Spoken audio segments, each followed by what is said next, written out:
Welcome to AI Dungeon, everybody. We haven't done this in a very long time, have we? This is pre-recorded. I didn't stream this at all, and I wasn't intending to for reasons I will get into in a moment. I will be uploading this to both YouTube and Twitch for whichever streaming or video service rather that you'd prefer to watch it on. I'm going to give a little bit of a long explanation as to what this is, just to reorient anybody that hasn't been watching for a while, and just to explain things for new people. I will put up time codes on YouTube. I don't think I could do it on Twitch, but I will definitely have them on YouTube for those of you who don't want to hear me ramble, although I do highly, highly recommend that you listen to what I have to say first. So, to begin, what is this? So, about a year ago, which I guess is appropriate that I'm releasing this now, I did some streams of the game Miitopia for the Switch. Miitopia is an RPG game where you can fill all the roles with whoever you want. Anybody, any character that can be made in the Mii Maker, you can put them in the game and have them be an NPC or a teammate or whatever you want. So, it was one of my favorite things to stream. It was a lot of fun. And I came up with a premise for it.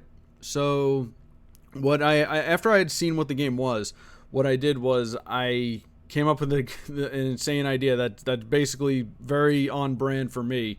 The premise of the game is there's an evil wizard or whatever that was stealing people's faces off the Mii characters. My premise for that whole stream, that whole series of videos was, the evil Dark Lord was a network executive, and he was canceling cartoon characters. So he was canceling shows.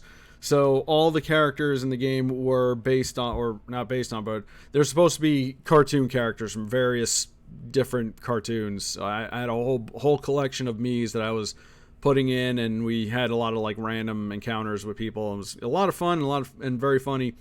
And the way I did it was I had myself be the main character, and I teamed up with characters from games that I had previously streamed. So all the games I had streamed prior to Miitopia, and one in particular that I streamed during Miitopia, but I'll get into that in a minute. So that was the whole thing. We created the stream team, and it was a lot of fun. I enjoyed it. My viewers enjoyed it. A lot of people on YouTube enjoyed it too, because a lot of the Miitopia videos are some of my more highly watched videos, probably unlike this one. But so it was a lot of fun, like I said, and it became popular with my small group of viewers on Twitch, and I think a lot of people who watch me enjoyed it as well. So I tried to come up with a way to bring it back somehow, like expand the story, and I couldn't really find any way to do it properly. Then I found out about AI Dungeon. AI Dungeon is a text-based adventure game, like old school text adventure game, but it has an AI behind it, so all kinds of wacky, random things can happen. And I thought for a while that maybe this would be the best way to do this. Like, we can create stories using the characters and have it be in continuity, or at least based on continuity with the game.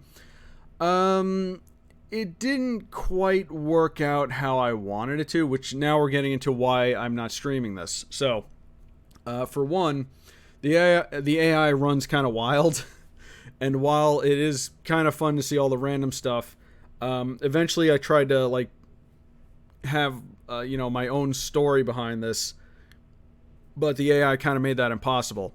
On top of that, I found this game to be very awkward to stream for myself, because well, for one, I'm not a great typist, and you have to type a lot of stuff in, and I made a lot of mistakes and spelling errors. I tried to correct them as we were going along, but it just became a whole thing. And I just didn't really like streaming this. And on top of that, it seemed like nobody was really that interested, because some of the streams didn't get a lot of viewers. So I decided to retire this from streaming, at least for now.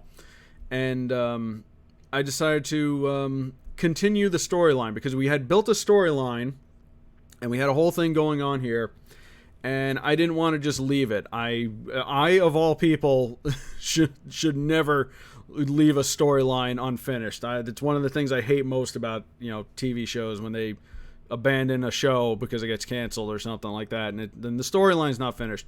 So I felt like it was my obligation to finish this. So I finished it on my own. I worked on it in my spare time. It was which I have very little of these days. It was a lot of work for what is probably going to be very little reward, like a lot of stuff I do. But yeah, I eventually finished it, and now we're recording it, and I'm going to be putting it online for those who are genuinely interested in this. I'd imagine not many people will be. I don't even know how many people are going to be watching this. I don't even know if this is any good, and I don't know if people are even going to like it, but here we are. We did it. I set to finish what I started, and I did. And as far as I'm concerned, that's all I care about. So, here's what we were doing on stream, all right? So, we started with let me head back here. Okay, so I had a bunch of these that were basically test runs. Can I do this, man? I can't. So I started out with a bunch of test runs. Like all these ones from this point forward, these were just test runs I was doing on my own to check out the program and see if it was good enough, which truthfully it wasn't. But here's the first one we did. I'm just going to do a quick recap of what we have so far. Labyrinth was the first stream. It was me and my main characters taking on Jareth the Goblin King from Labyrinth, and we were teamed up with Kermit the Frog to stop him. Got kind of weird, and I think this is a good example of how like offbeat this got. Then we have this story, which was like a whatever story. The witches, sure, whatever. Personally, I don't consider this one canon because it's just a whatever story. Then what I did was, because the AI I was kind of fighting against it, and I wanted to, I had my own agenda in mind with this, and it just wasn't working with the AI. I tried to, I did this thing in between, stuff where I did what I called non-canon adventures, when I put in the main prompt and I just let the AI do whatever it wants, and it usually ends up with everyone being killed. Don't let AI control your life. So what happened was, one got kind of interesting, and we'll get into that as soon as I get around to it, which is the World Machine story arc. This one was based on some weird prompts that came up, and we kind of morphed it into an actual storyline, but we'll talk more about this in a minute. So when that happened, I started getting ideas for stuff, and I basically put together some stories where we reintroduce characters from Miitopia, and that's where we start here. So Vinyl City is first of all, the main characters are myself as my character in Miitopia. Yes, this is, I guess, technically this basically devolved from AI Dungeon to fan fiction, and that's, I guess, how we're just gonna go with it. And unfortunately, the way I did this was absolutely not how you're supposed to play AI Dungeon, but we're kind of stuck in this format, so we're just gonna roll with it. Okay, so we had that storyline going, and my plan was to build upon it little by little with each stream. But at the beginning of each stream, we would do a story where we reintroduce a character from Miitopia. So the main characters are myself from the Miitopia streams, the scientist character. My teammates are Nico from the game One Shot, who is our mage. Shantae from the Shantae games, who in the game was a pop star because we didn't really have a good thing to give her. But in this continuity, she's just regular Shantae. So that's Shantae from the Shantae games. Otis from the game Owlboy, who is our cleric. And he wasn't really a cleric in his game, but there will be an explanation for that. And finally, the last member of the team was Spyro the Dragon. So in Miitopia, you get a horse as a teammate, and you can customize the horse. And I made the horse kind of look like Spyro the Dragon because I played the Spyro Reignited trilogy. It didn't quite look right, but well, he had the colors correct, but it didn't quite look right. Just in continuity, it is supposed to be Spyro the Dragon. So those are our main characters. Then we get into the characters that we met along the way. So the Vinyl City story reintroduced Mayday and Zook, who are two characters from a game called No Straight Roads. They're like rock stars, and they have like the power of music and all that stuff. And in this storyline, okay, so there's going to be a lot of crossovers between like us video game characters and like cartoons. And I did my best with this, but I'll get more into that.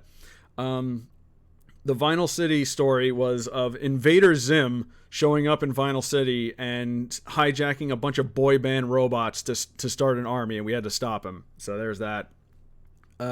Masters of Miitopia was one that amused me greatly, but I'm not sure if anybody really liked this. It was going to reintroduce the characters Rudy and Anka, who are characters or villagers on my Animal Crossing island. We had Anka as part of the main team on in the like first parts of Miitopia, and then in the after game we brought in Rudy to be our other cat, and they were literal. There's a class of cats. So anyway, in this story, we met He-Man, and we had to stop Skeletor from summoning some evil monsters. And the evil monsters turned out to be the Warner Brothers and the Warner sister from Animaniacs. And they annoyed Skeletor. I thought it was funny. I don't know if anybody else did, but my chat kind of lost their minds when I did that. But anyway. So then this was the last one we did on stream. This is Claw Knight. So another thing we were doing here was adding characters that were not part of the game. So in this one, we run into Shovel Knight and Shield Knight from the Shield Knight games. Or, well, Shield Knight game has DLC, but it's from Shovel Knight. So we met Shovel Knight and Shield Knight, and they had to stop the quote unquote enchantress from their game, who was a new enchantress. It was in their game, it was like a pendant that corrupts you, and it's a whole thing. So the storyline here was someone stole the pendant and we had to get it back. And it turned out to be one of our other allies from the post-game story, Claw Girl, who, well, I don't think she has an official name. That's just what I call her. She's from a game called They Bleed Pixels, which was a one-off game I did a while ago. I did not like that game, but I did really like the character, so I decided to include her here. So then there's the stories right there. There's these three. And now we have these four stories, which are going to introduce more characters. So, we're going to, basically what I'm going to do is I'm going to read through these, and then we shall conclude with the World Machine story arc. So, before we begin though, I just want to state for the record, this was done for fun. Alright, so don't think too deep into this. Yes, it has basically become fan fiction. I know fan fiction kind of has a reputation, but again, I wanted to finish the storyline, so that's what we did here. So again, it's just for fun. Don't think too deep into anything that happens, and keep in mind as we meet characters and go to their respective places and you know, experience them again, keep in mind that they're gonna be kind of different than what you might be familiar with. I did my best to integrate as much as possible into this. It was not easy, and a lot of liberties have been taken. So some origin stories are different, some storylines from the games are different. In some cases, they're completely different. But again, I did my best. So keep in mind, just think of this as, you know, multiverse is big right now. So just consider this like part of a multiverse, okay? So again, just enjoy the stories and just let loose and just relax, okay? I don't think anybody's going to really get that angry, but it's just that when I was writing this, it was very difficult to make all this work together. So again, I had to take liberties, especially with the game One Shot, because the lore of One Shot is weird, complicated, and I think a lot of it was open to interpretation. Either that or I just did not interpret it properly, but who knows. Anyway, again, keep that in mind while we go through this. So again, I'm just going to read through these. We're going to start with the first story. So here we go. All right. So hold on a second. I'm going to be talking a lot, so I got to hydrate. So this was the prompt I started with. My faithful, I am Rob, the cool scientist. That was my personality in the game. I'm joined by my faithful companions, Shantae, the energetic half genie, Spyro, the small talking purple dragon, and my 2 adopted sons, Nico and Nico the cat boy. I didn't know what else to call him. He's a cat and he's a boy, so this has bad implications, but we're just gonna roll with it. So yeah, we decided that Nico and Otis are my adopted sons. So there we go. That's what's going on here. So there's Nico, the kind catboy mage, and Otis, the cautious owlboy cleric. And after we save the land of Miitopia from the Dark Lord, we seek new adventures.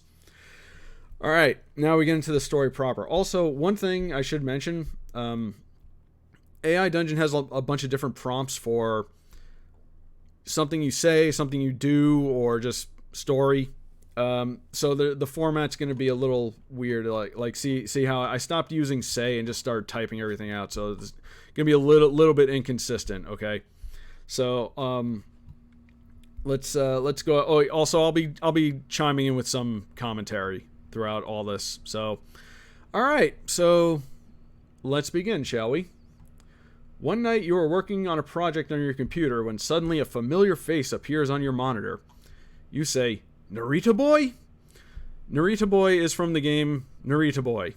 It's a game I actually played during Miitopia. It was a kind of a break in between the main story and the aftergame stuff. Really cool game, very fun, very underrated too. So I decided to just throw him in with the aftergame crew because why not? He's a cool character. Anyway, Narita Boy says, "Rob, I need your help. The digital kingdom is in danger. Come to my house as soon as you can." You say, "We're on our way, Narita Boy." The monitor goes dark. You gather everyone and head out. You arrive at Narita Boy's house and knock on the door. An older woman answers. You say, "Hi, we're here to see Narita Boy?" The woman says, "He's up in his room." She yells up the stairs, "Son, some of your weird LARP friends are here." So, if there was a visual for this, like right after she says that, I think we like all look at each other confused. You go up to Narita Boy's room. His room is messy with clothes everywhere. Narita Boy is sitting at a desk with an older computer. Shantae says, "You really need to clean your room." Narita Boy says, "No time. There's trouble in the digital kingdom. We need to go there immediately." You say, "I thought only you can enter the digital kingdom." I don't know what Narita Boy is supposed to sound like, so I'm just kind of making it up. Narita Boy says, "I've been working on that. Let me start that again. Narita Boy says, "I've been working on that. I made some upgrades to my father's computer. If all goes well, I can digitize all of us and we can enter the digital kingdom." Shantae says, "So it'll be like going into a video game?" Spyro says, "Whoa, awesome! I always wanted to be in a video game." Nico says, "This is going to be so cool." Otis nods with joy. I had to make that joke. Narita Boy says, "This is no game. The digital world is just as real as this one and every bit as dangerous. You'll ask it. Why did I? Okay, there's a typo there. You'll need to be careful." Okay, you say, I don't know what word was that. Jeez.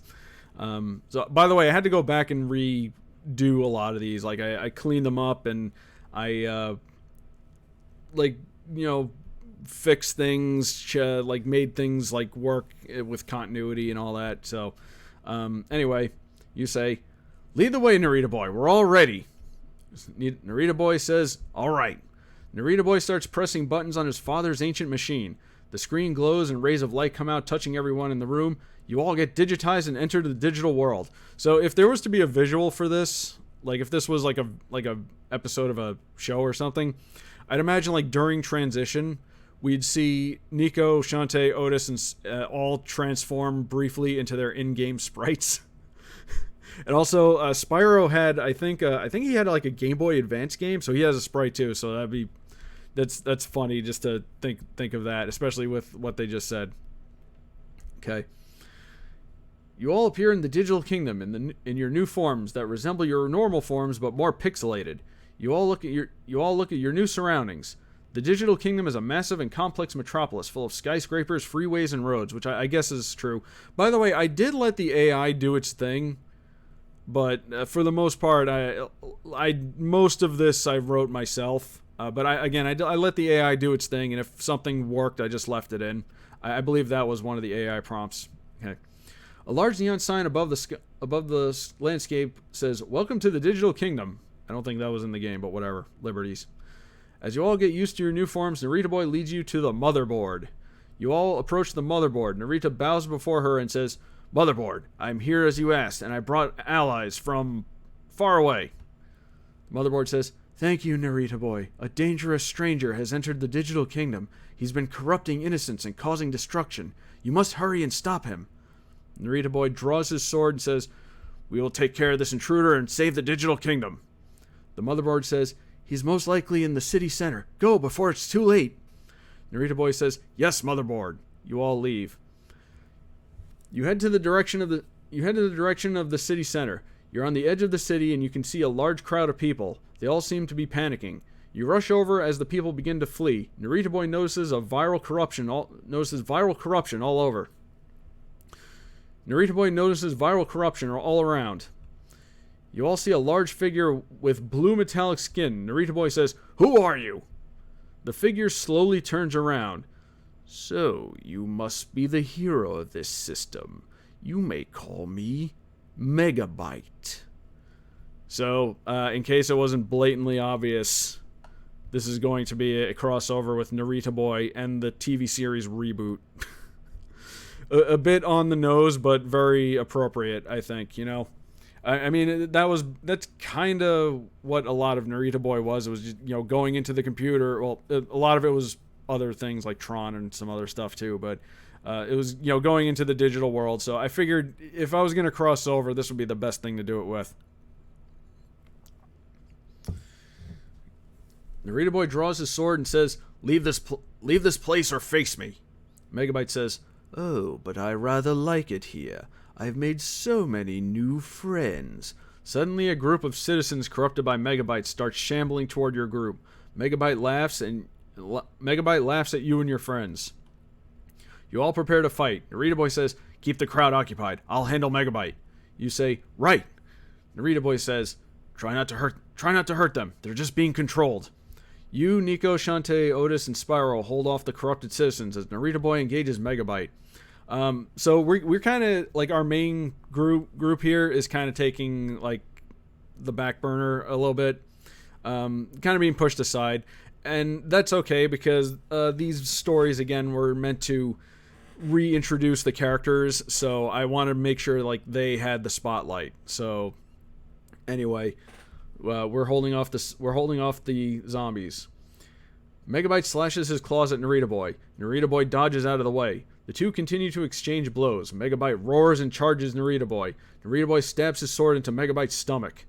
I think most of this was AI, because I find the AI does pretty well with like fight scenes and stuff, but when it comes to like dialogue, that's when things get kind of weird. So I tried to, if we had fight scenes, I tried to let the AI do its thing, and it sometimes it worked. Most of the times it didn't, though. Anyway, Megabyte says, "You wounded me. Impressive." Megabyte backhands Narita Boy, sending him flying back and removing the sword from his stomach. Megabyte looks at the wound and says, "You and this world will pay for that." Megabyte approaches Narita Boy and gets ready to attack when suddenly a voice says, "Glitch! Shield!" An energy shield appears in front of Megabyte. Well, there's another typo there. Who says, "No, it can't be." A figure with blue skin and shiny metallic hair runs toward Narita Boy and says, "Hi there, I'm Bob, Guardian of Mainframe." Narita Boy says, "I'm Narita Boy." Bob helps up Narita Boy and says, "Cool name." Bob asks, "Are you the Guardian of this system?" Narita Boy replies, I guess you can say that. What are you doing here?" Bob says, "Megabyte is a virus from my system. Somehow he escaped and I've been trying to track him down." Megabyte says, "I'm flattered you come all this way to find me, Bob. Maybe this is where I finally delete you." Bob Bob recalls Glitch and notices Narita Boy's sword. Nice weapon you got there. Mind if I borrow it? Narita Boy says, sorry, but only I can wield the Techno Sword. Bob says, let's see. Glitch, scan. Glitch scans the Techno Sword and transforms it into an exact copy for Bob to wield. Bob says, well, look at that. Narita Boy says, whoa. Both of them prepare to fight Megabyte. So this makes sense because Bob is actually should be more advanced than Narita Boy, because the game Narita Boy takes place in the 80s and Bob is from the 90s. So naturally he would be able to, I guess, assimilate, his abilities. So I thought that was like a really cool thing that they can do.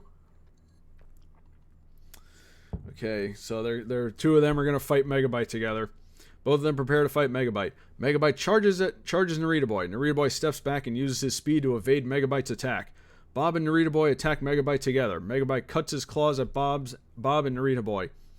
Bob and Narita Boy use their attacks to evade Megabyte's attack. Sorry. Megabyte charges at Bob and Narita Boy. Bob and Megabyte, should be Bob and Megabyte, clash weapons. Megabyte roars and takes his claws and rakes his claws across Bob's chest. Bob falls back and lets go of the sword. Narita Boy slashes at Megabyte, cutting his arm off. Megabyte screams in pain and rolls away. Narita Boy helps up Bob. Bob says, it's over, Megabyte. Megabyte says, for now. Megabyte grabs his arm and starts to run off. Narita Boy and Bob run after him. He ducks into an alley with a portal at the end and jumps through. Bob says, that portal leads back to Mainframe, so that's how he got here. I must have missed this one. You show up and say, Narita Boy, we can't hold off the infected city. You show up and say, Narita Boy, we can't hold off the infected citizens for much longer. Bob says, Megabyte's infection is still active. They need to be healed. Narita Boy says, I can handle that. Go after Megabyte. Bob says, I'll close the portal behind me so he can't come back. Thank you, Narita Boy. Narita Boy says, thank you, Bob. Bob runs to the portal and waves back. Narita Boy holds up his index and pinky finger, and Bob goes through the portal and it closes. You and Narita Boy go back to where the others are holding off the infected citizens. Narita Boy raises his sword and says, Motherboard, we need you. Motherboard appears in the sky and says, restore. Light comes down and removes the infection. The people that were corrupted are now healed. You all return to Narita Boy's room. You all return to Narita Boy's room back into your original forms. Nico says, it's good to be back to normal. Spyro says, yeah, that wasn't as fun as I thought. You and Narita Boy shake hands and he says, thanks for all your help. You say, if you need us again, just give us a call. Maybe don't hijack my computer next time. I was working on something important. Remember that. He says, will do. Before you take your leave, Shantae says to Narita Boy, and seriously, clean your room. After you all leave, Narita Boy sits in his chair, turns to his computer and says, Guardian, huh? I like the sound of that. And that's the story. I didn't realize how short this was until I actually read it. But you get the point, I think. So we can, I think, name this. We shall call this one Narita Boy, Guardian of the Digital Kingdom. And this is why I stopped streaming this. Alright. Save. Alright, so that's story one. I think if I refresh this, it'll... Yep, there it is. It went to the front for some reason. Okay, so there's Narita Boy, who was part of the post-game crew. Alright, so now we get into story number 2. Alright, so this one, I guess, is a little bit longer. So, yeah, and this is where I fixed the format. I just started typing in. The World Machine story arc is going to be like that too, but eventually it'll all work out. So same prompt. Today you are visiting Mega City, a futuristic place of advanced technology.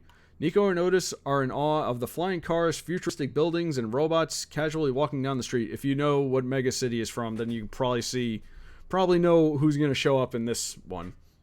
Okay. You say, I thought this would be a nice change of pace from our usual fantasy adventures. Spyro says, yeah, it's too shiny for my taste. Me a big open field with magical monsters to fight anytime. Shantae says, I like it. After all the missions we've been on lately, I could use a break. You decide to go to the Tourist Information Center to get more information about Mega City. Suddenly, you hear an explosion and people screaming. You say, there's trouble, let's go! You, Nico, Otis, and Spyro run toward the noise. Shantae says, why does this always happen when we're trying to relax? Shantae joins you. I did my best to add in levity and funny bits whenever I can. Quote unquote funny bits. Anyway, you get to the scene of the chaos and you see a group of people running away from a large machine that looks like a cross between a shuttle and a tank. It's carrying 2 people. You say, I know that vehicle. It belongs to Dr. Wily. Shantae says, who's that? You say, an evil scientist that makes robots to commit crimes. The one sitting next to him must be Proto Man. So, yeah, this is Mega Man with one of our friends who's going to show up, and you'll meet him in a minute. Specifically, this is Ruby Spears' Mega Man, the animated series. So, which I do really love, and I think it was a good idea to incorporate that. You see 2 of Dr. Wily's robots, Gutsman and Cutman, coming out of a building carrying a large machine. Gutsman says, here's the thing let me start that again. Here's the thing you were looking for, boss. Wily says, excellent. This is the final component we need. You and the others run over to them and say, hey, that doesn't belong to you. Proto Man says, who are these weirdos? Dr. Wily says, Cutman. Cutman, not Cutsman, the evil Cutsman. Wily says, Cutsman, take care of these fools. Gutsman says, you got it, boss. Spyro headbutts Gutsman. Oh, this is gonna be fun to read. Spyro headbutts Gutsman, who is unaffected. Nico tries fire magic, which doesn't work on Gutsman. Gutsman says, you're gonna have to do better than that, twerp. You say, Nico, he's a robot. Use lightning magic. Nico casts a bolt of lightning, which electrocutes Gutsman and knocks him over. Another robot comes out and says, that won't work on Electman. So now Electman is out. Electman fires electricity at Nico. You grab Nico and dodge out of the way. Otis throws up a shield to block his attack. Shantae is fighting Cutman. Cutman says, you could really use a haircut. Cutman fires his scissors at Shantae, who frantically dodges as it chases her. Suddenly, a girl with a vacuum arm steps in front and sucks up the scissors. Cutman, shocked, says, it's Roll! Roll says, I believe this is yours? Roll fires the scissors back at Cutman, slicing his head off. Shantae says, thanks. Roll says, no problem. Suddenly, a blue robot riding a flying dog comes swooping in and shoots down Electman. Dr. Wily says, it's Mega Man! Mega Man places his hand on Electman and copies his power. Mega Man says, now I got your power! I had to have him say that line at least once. Now I got your power! Proto Man gets out of the vehicle and runs towards Mega Man. Proto Man says, I figured you'd show up, bro. Mega Man says, I don't know what you're up to, but I'm gonna stop it. Mega Man and Proto Man fight. Dr. Wily shouts, Proto Man, quit fooling around. We have what we want. Let's get out of here.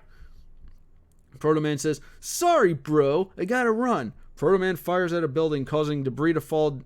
A woman and the fall. It should be okay. There's another typo here. Causing debris to fall toward a woman and her child. Mega Man rushes to get them out of the way, while Proto Man, Dr. Wily, and the other robots escape. We'll just assume Cutman picked up his head and ran off. I guess stuff like that happened in the show anyway, so it's fine. Anyway,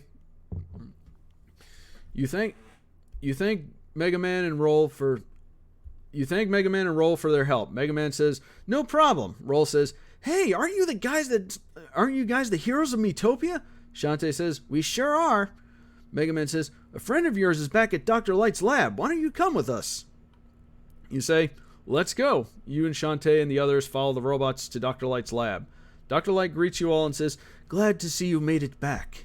You say, it's an honor to meet you, Dr. Light. I've heard about your advancements in robotics.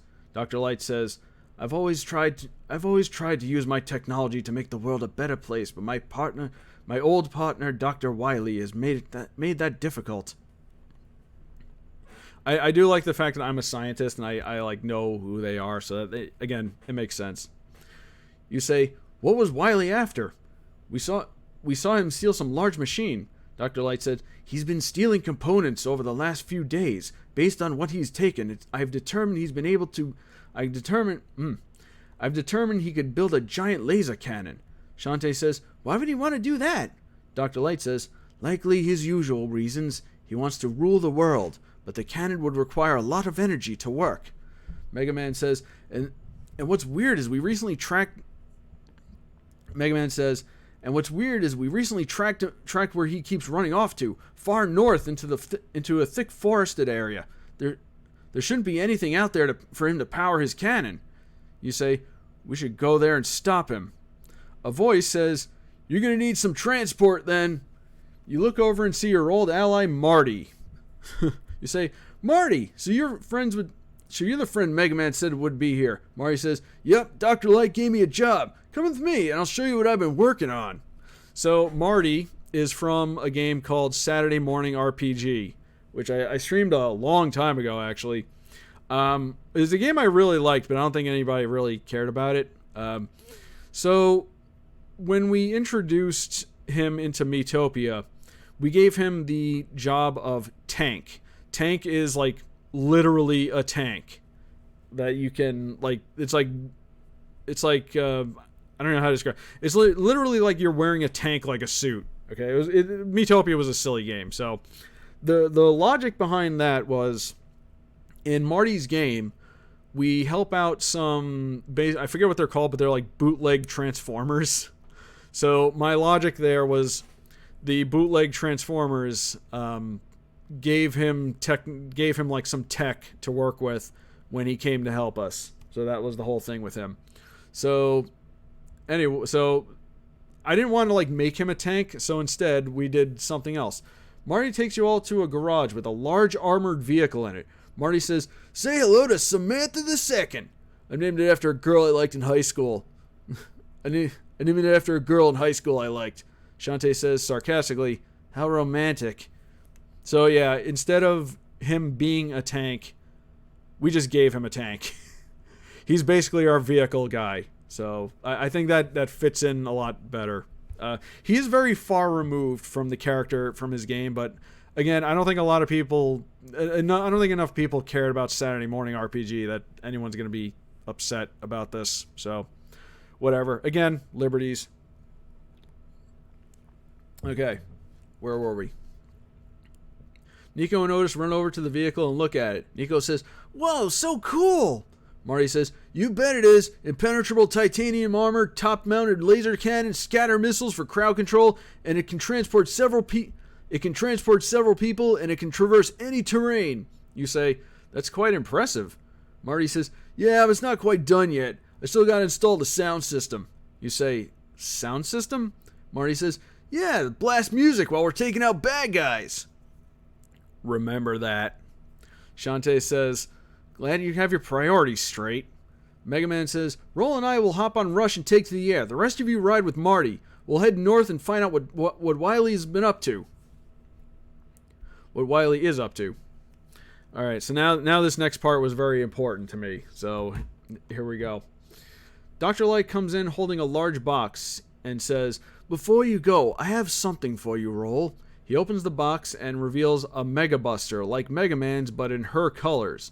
Roll says, for me? Dr. Light says, yes, I was hoping it wouldn't come to this, but Wily has left me no choice. Besides, I think you've earned it. Dr. Light installs the Mega Buster onto Roll's arm. Roll proudly holds up her new Mega Buster. Mega Man says, looks good, sis. I'm proud of you. Roll says, thanks, bro. So in the Ruby Spears Mega Man show, Roll had like an arm with like accessories in it. Like she had like all kinds of different things, you know, whatever was funny or useful to them at the time, I guess. The vacuum was one, but the way she was like so involved in the show, I kind of feel like she deserved a Mega Buster. In fact, she has like a built-in toaster that shot bread out like bullets. And I'm like, and when I did my review of this a long time ago, I was like, they should have just given her a Mega Buster. So we're giving her a Mega Buster in my story because I think that's cool and she's earned it. Anyway, you say, all right, let's go. Mega Man and Roll hop on Rush and take off. The rest of you get into Marty's tank. Marty says, time to roll out. That's from a TV show. You say, just go, Marty. You all head north to the forest to look for Dr. Wily. Guess what's going to happen when we get there? A few minutes later, Mega Man radios that he and Roll have spotted something moving in the forest. You say, this area is supposed to be uninhabited, but stay alert. There may be dangers out there besides Wily. Suddenly, a large tree falls in the path of the tank. The machine stops suddenly, and everyone inside, including you, are knocked down. You and the others tumble to the ground. I think that was like AI. There was a little bit of contradiction there, but you get the idea. Mega Man and Roll descend to help out when suddenly they and the tank are pelted with rocks. Mega Man is about to fire where the rocks are coming from, but Roll stops him. Roll says, "Wait, bro, look!" She points at the woods. They see a bunch of small creatures throwing the rocks. Mega Man says, "They're just animals." Okay, then there's this bit. Don't get too excited. You spot a familiar blue creature running toward the tank and spins forward like a buzzsaw. You quickly get out of the tank and say, "Sonic, stop!" Sonic screeches to a halt and say, "Hey, I remember you. You're the guy that helped rescue Sally from the Dark Lord." You smile and say, "Good to see you again." Okay, yes, Sonic the Hedgehog. Yes, this is also fan fiction. Don't get too excited. Not much happens, okay? Also, this is a callback to something that happened in Miitopia, because Sonic was a character, and Sally was a character. This is Sonic Sat AM, by the way, the animated series. Yeah, so Sonic and Sally were made into characters in Miitopia, and this is just a little callback to that. It was actually at the beginning, if I remember correctly. Also, this is officially a crossover between Sonic Sat AM and Ruby Spears Mega Man. Mega Man and Sonic have had official crossovers before. I don't think that anyone has thought of Sat AM Sonic with Ruby Spears Mega Man. I've never seen it myself. But I'm crazy enough to do it, so here we are. Anyway, let's continue.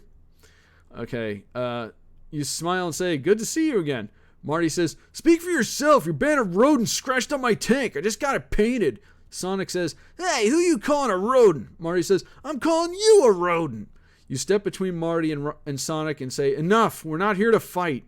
Sally runs over and says, "Sorry for attacking you. We saw your vehicle and your robot friends, and we were just trying to defend ourselves." Mega Man says, "We're looking for Dr. Wily." Sonic says, "Wily? The only doc around here is Robotnik." Suddenly a voice shouts, "Sonic!" You turn to see Sonic's friends Tails, Rotor, and Bunny running toward the group. Tails says, "We spotted Robotnik. He's on a mountain north of here." Rotor says, "He's got some kind of giant laser cannon and he's pointing right at the forest." Bunny says, "He's also got some weird looking fellers with him." Sonic says, We've got to go do something." Sonic says, "We've got to do something. He'll destroy everything in this area." Mega Man says, "That's got to be Wily with him. We'll come to help." You all head north to confront Robotnik and Wily. Ooh. Exciting. At the mountain, Dr. Wily is finishing construction on the laser cannon. Dr. Wily says, "I have built the device to your specifications, but it will still require a tremendous power source to function." Robotnik says, "You've done well, Doctor. Leave the rest to me." Robotnik takes out a large glowing ring. Dr. Wily says, "What is that?" Robotnik says, "You'll see." Robotnik goes to install the ring into the laser. Proto Man whispers to Wily, "Hey Doc, are you sure we can trust this guy?"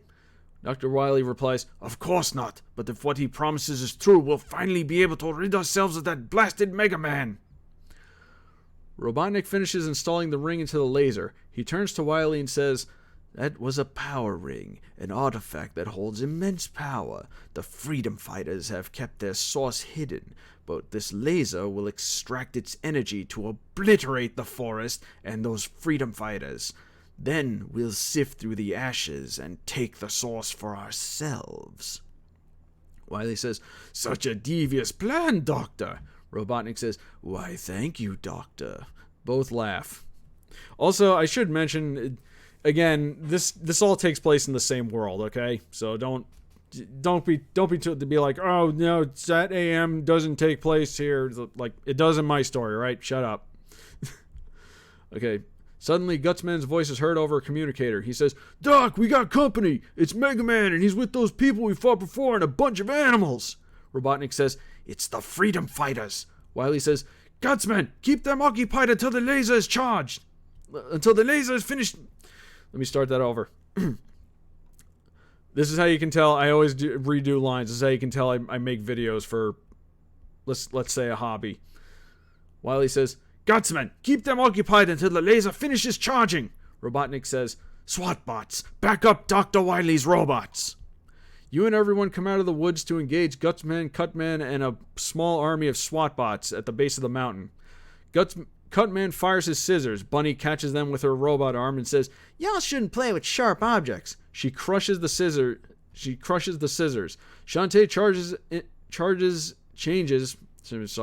Shantae changes into her elephant form and crashes into Cutman and says, "That's for trying to mess with my hair, you jerk." Cutman kind of sucks. In here and in the show. Okay, Sonic zips around Gutsman, taunting him. Gutsman swings around wildly, saying, "Stand still so I can pound you."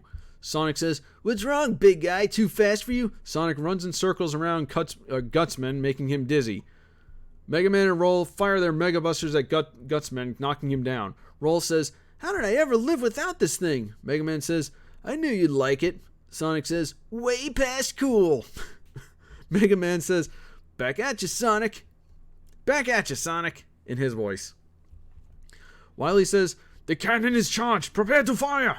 Sally says, "They're about to fire the cannon." Marty says, "I'm on it." Marty's tank rolls up and points the gun at the cannon. Marty's tank rolls up and points the gun at the cannon. Marty says, "Laser gun to max power. Fire!" Robotnik activates the cannon and says, "Fire!" Both lasers meet each other in midair. Robotnik's laser starts pushing Marty's back. Marty says, "It's not enough." You say, "Spyro, Marty needs our help." Spyro says, "I'm ready." You take out a keyboard and punch in some commands. Two small cannons form around Spyro that fires at the laser to help hold it off. So this was a thing from Miitopia. The horse that you get kind of has different attacks depending on which character it's helping out. And the one for the scientist is you create these cannon constructs around the horse, and it fires lasers. So this is basically why we keep Spyro around, because this attack is really good. I guess in universe that's why we keep Spyro around. But yeah, we're firing cannons. All right. Nico and Otis join you and use their magic to help hold off the beam. Wily says, "Look, they're trying to stop the laser." Robotnik says, "How noble." Nico and Otis begin to fatigue. You say, "Hang in there, boys. Give it everything you got." Marty says, "Hey, I'm running low on juice. If someone's going to do something, do it now." Roll says, "We got to help them." Mega Man says, I don't know if both our Mega Busters combined would make much of a difference." Sonic says, "Yo, Big Blue, try this." Sonic takes a power ring out of his backpack and tosses it to Mega Man. Mega Man catches it and it begins to absorb its power. Mega Man says, "Whoa, this thing's got some serious juice." Roll says, "Let me try." She grabs the ring and also absorbs its energy. I feel supercharged." Mega Man says, "Ready, sis?" Roll says, "Ready, bro." Both of them fire at the laser and push it back. Proto Man says, They're sending the laser back at us." Wily says, "The cannon's going to blow up." Robotnik snarls angrily and says, "Then I guess we're done here." Robotnik gets into his escape ship. Wily runs over and says, "Wait for me." Robotnik says, "Sorry, Doctor, but there's only room for one." He pushes Wily away and takes off. Proto Man catches Wily and says, "Told you we couldn't trust him." Wily says, "Robots, retreat!" They run off. The laser beam reaches the cannon. You shout, "Everyone take cover!" Everyone gets behind the tank and the cannon explodes. Everyone comes out from behind the tank. The smoke clears and the forest is still intact. Mega Man says, Mission accomplished. Mission accomplished, guys.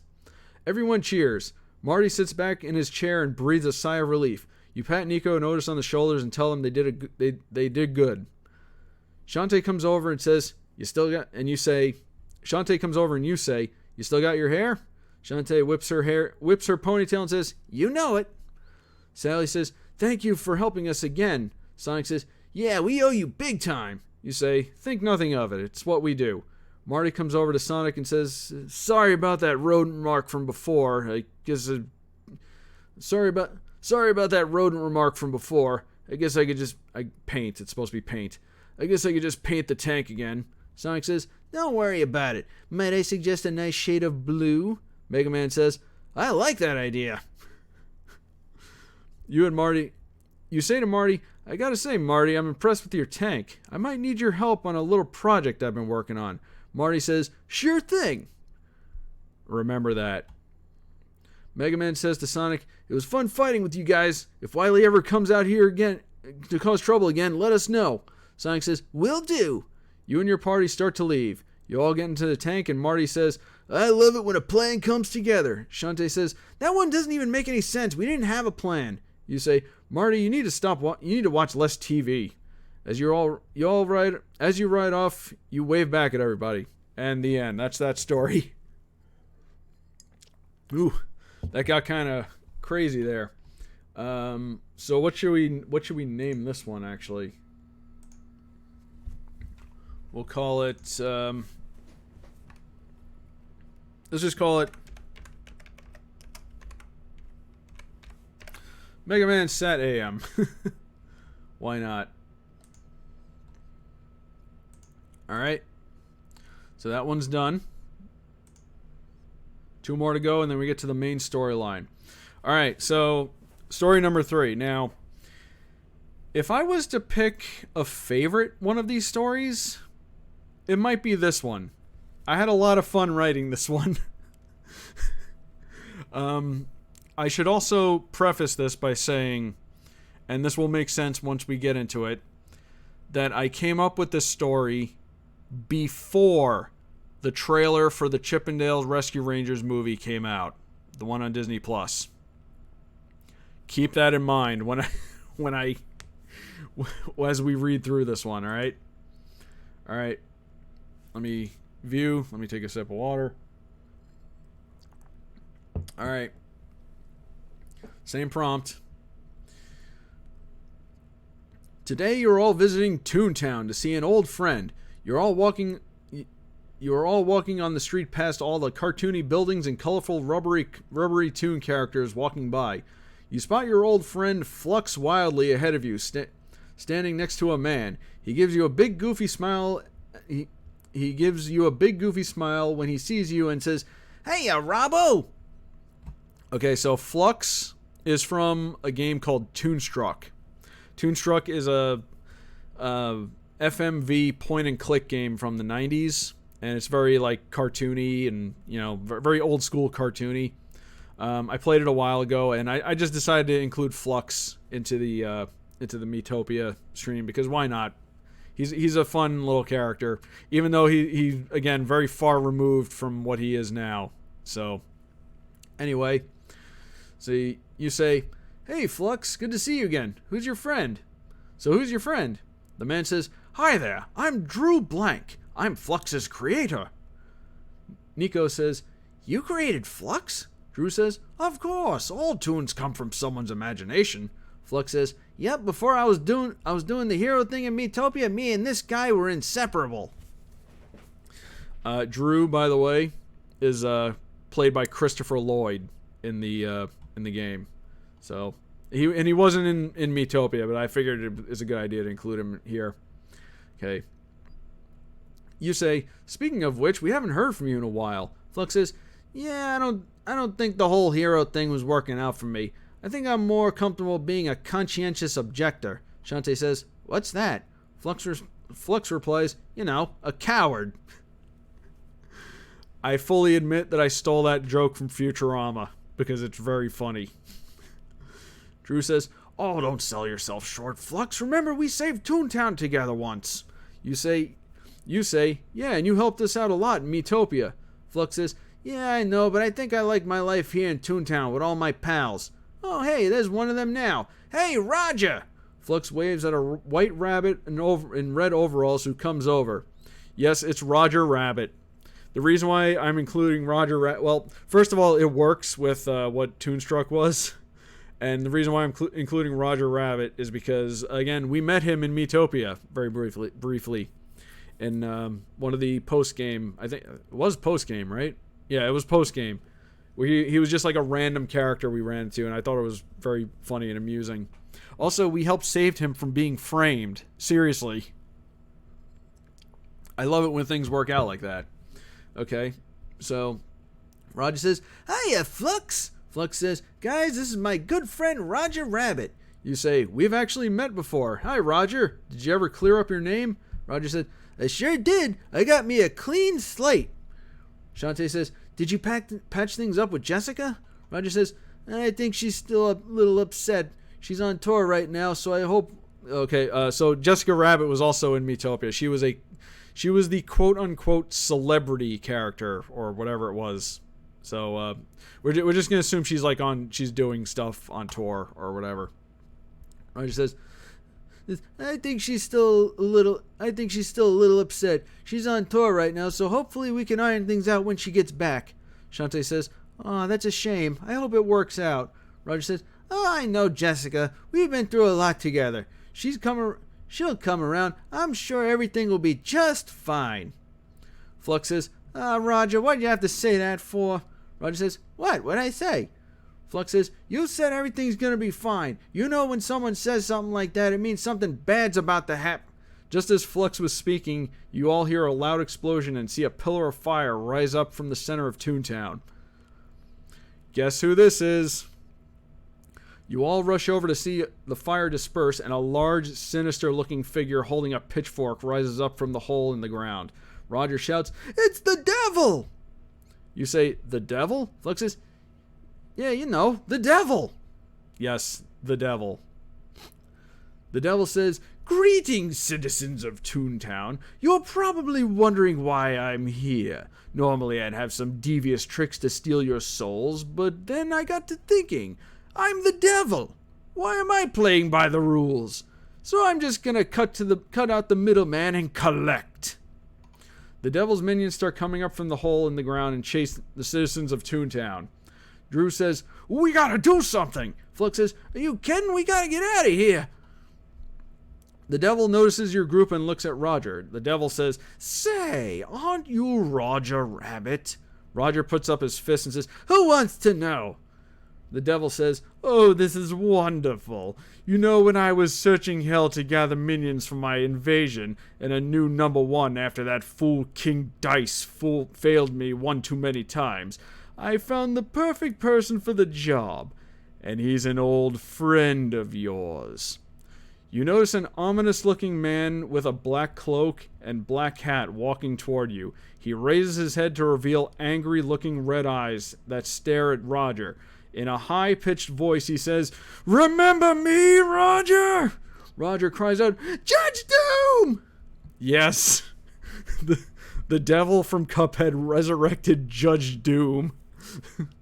The devil laughs and says, they're all yours, Judge. Judge Doom morphs his hand into a large blade and approaches Roger and Flux. Roger runs behind Flux. Flux says, what are you hiding behind me for? You shout, okay, this was fun to write because now we're going to attack him. And I had to come up with wacky, like, cartoony counters to everything. So this was all me, by the way. So, anyway, you shout, hey, back off! Judge Doom turns to you. You toss a vial of explosive liquid at him, which is, I guess, one of the things I do. It's kind of what the scientist does in Miitopia. He catches it, pops the lid off, and drinks it all and lets out a large belch. Spyro breathes his fire at Judge Doom. Judge Doom produces a large bottle of seltzer and sprays at Spyro's mouth, putting out his fire. Spyro coughs up smoke. Yeah, this was fun to come up with. Shantae runs at Judge Doom to attack. Okay, so I had a bunch of different ideas for Shantae, but I kind of thought this one was the funniest. Shantae runs at Judge Doom to attack. Judge Doom takes out a fancy bottle and takes the top off. As Shantae leaps at him, he points the bottle at her. She gets sucked into the bottle. Judge Doom closes the bottle, looks at a shrunken Shantae inside and says, "Genie in a bottle!" Judge Doom tosses the bottle. You dive to catch the bottle before it hits the ground and shatters. Nico fires a magic blast at Judge Doom. Judge Doom catches the magic in a giant baseball glove and pitches it back. You yell, "Look out!" Your group scatters as the magic hits the ground and explodes. Judge Doom turns back to Roger and Flux and begins to approach. Drew suddenly grabs hold of Judge Doom and says, "You leave those toons alone, you ugly monster!" Judge Doom grabs Drew and faces him. Judge Doom says, "Who you calling ugly?" Judge Doom tosses Drew over to where Roger and Flux are. The joke here, if you didn't already know, both of these characters are played by Christopher Lloyd. Which another good reason to bring Drew and Judge Doom into this. Okay, Judge Doom, where Flux are.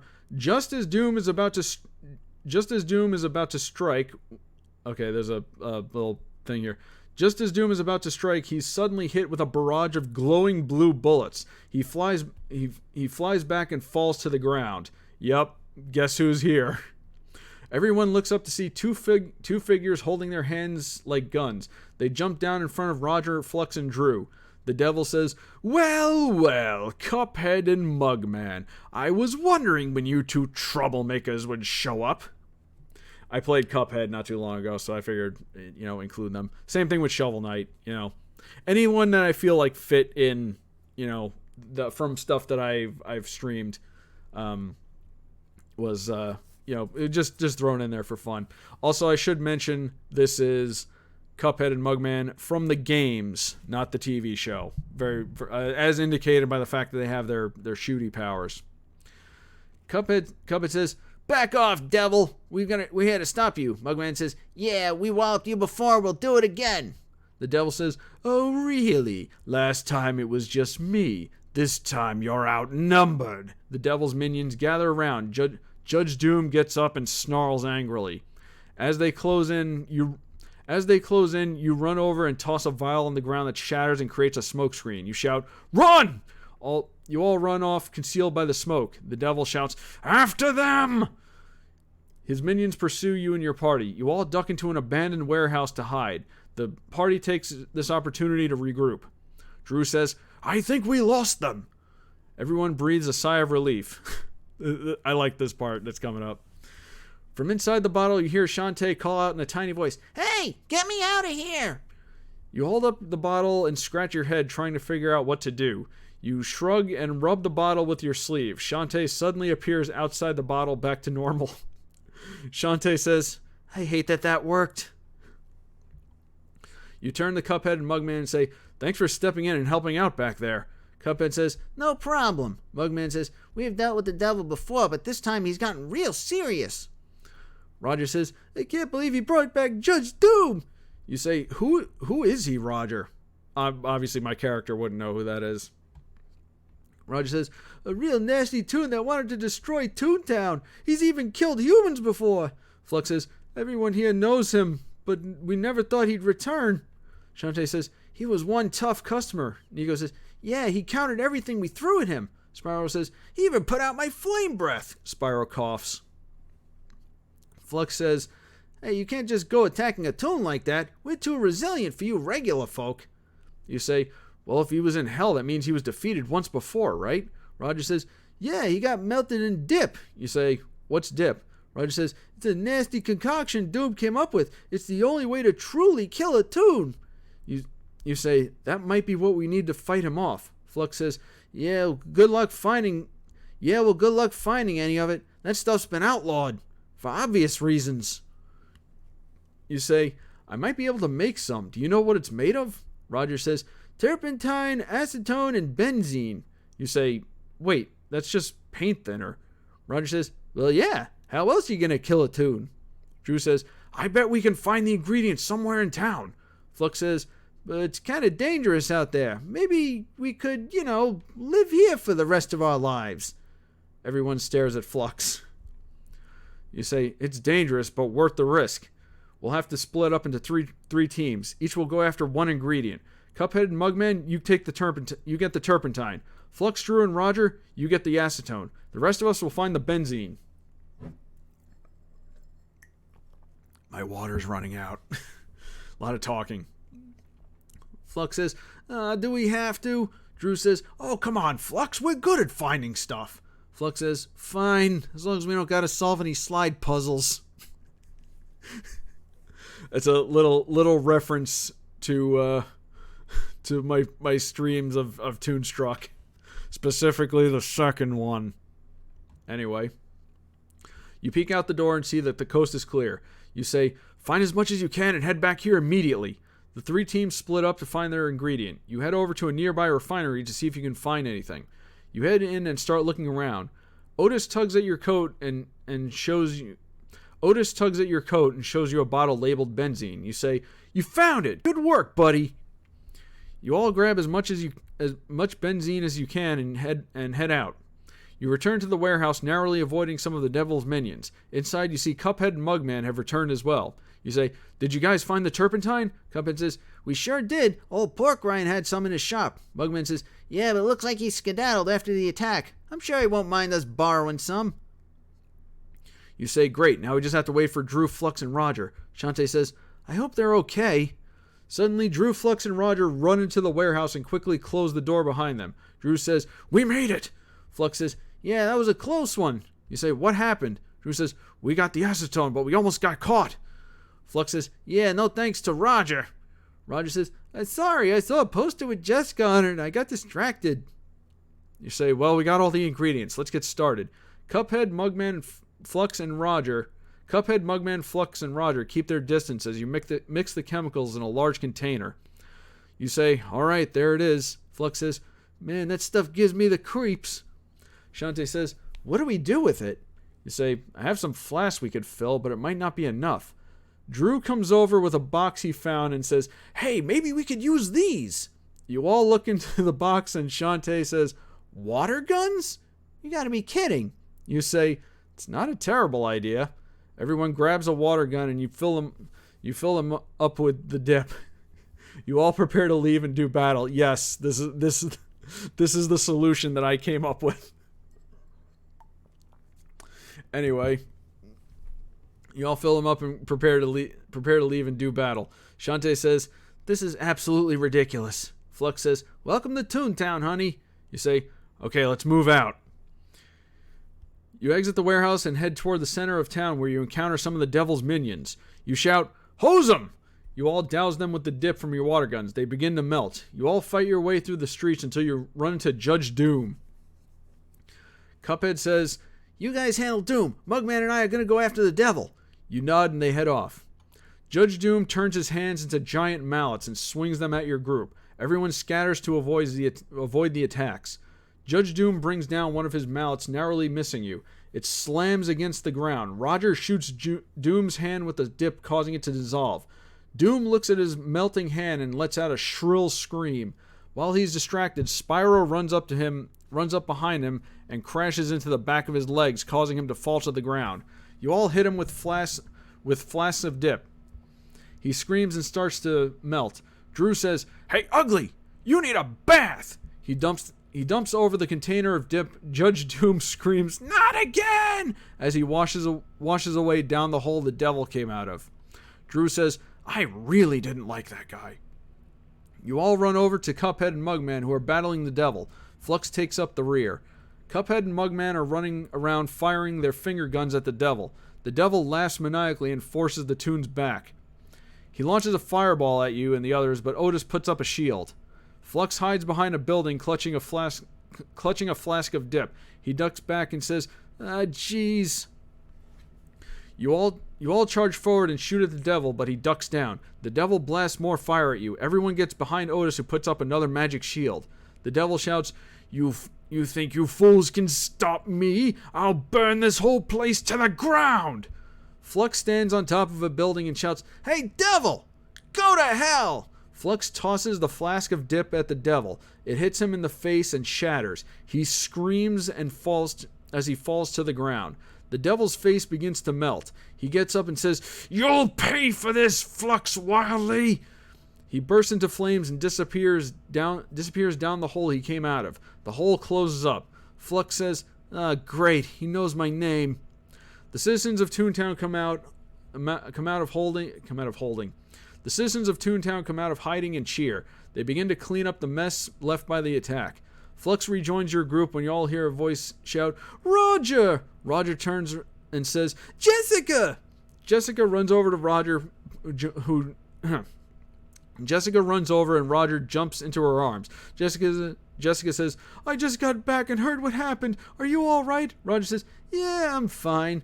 You say, "You should have seen him, Jessica. He was very brave." Jessica says, "I'm so proud of you, Roger. Let's go home." Jessica hugs Roger and they start to walk off. Happy ending. Literally, probably. Flux says, "They're going to have one wild night." Drew says, "Oh yeah."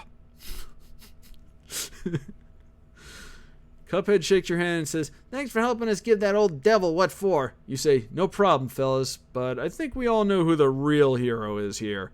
You all look over at Flux. Drew says, "I knew you had it in you, buddy." You say, "Me too." Shantae says, "You were awesome." Nico says, "That was so cool." Sparrow says, "Yeah, you did pretty good." Otis smiles and nods. Flux smiles and says, "Maybe I am cut out to be a hero after all. But the devil called out my name. What if he comes after me again?" Cuphead says, "Don't worry, pal. We're here for you." Mugman says, "Yeah, we got you back." Flux sighs and says, "Thanks, guys." You all say your goodbyes and leave Toontown.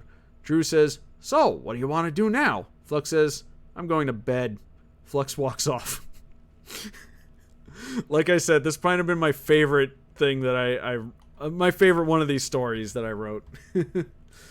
Anyway, let's name this one. We shall call this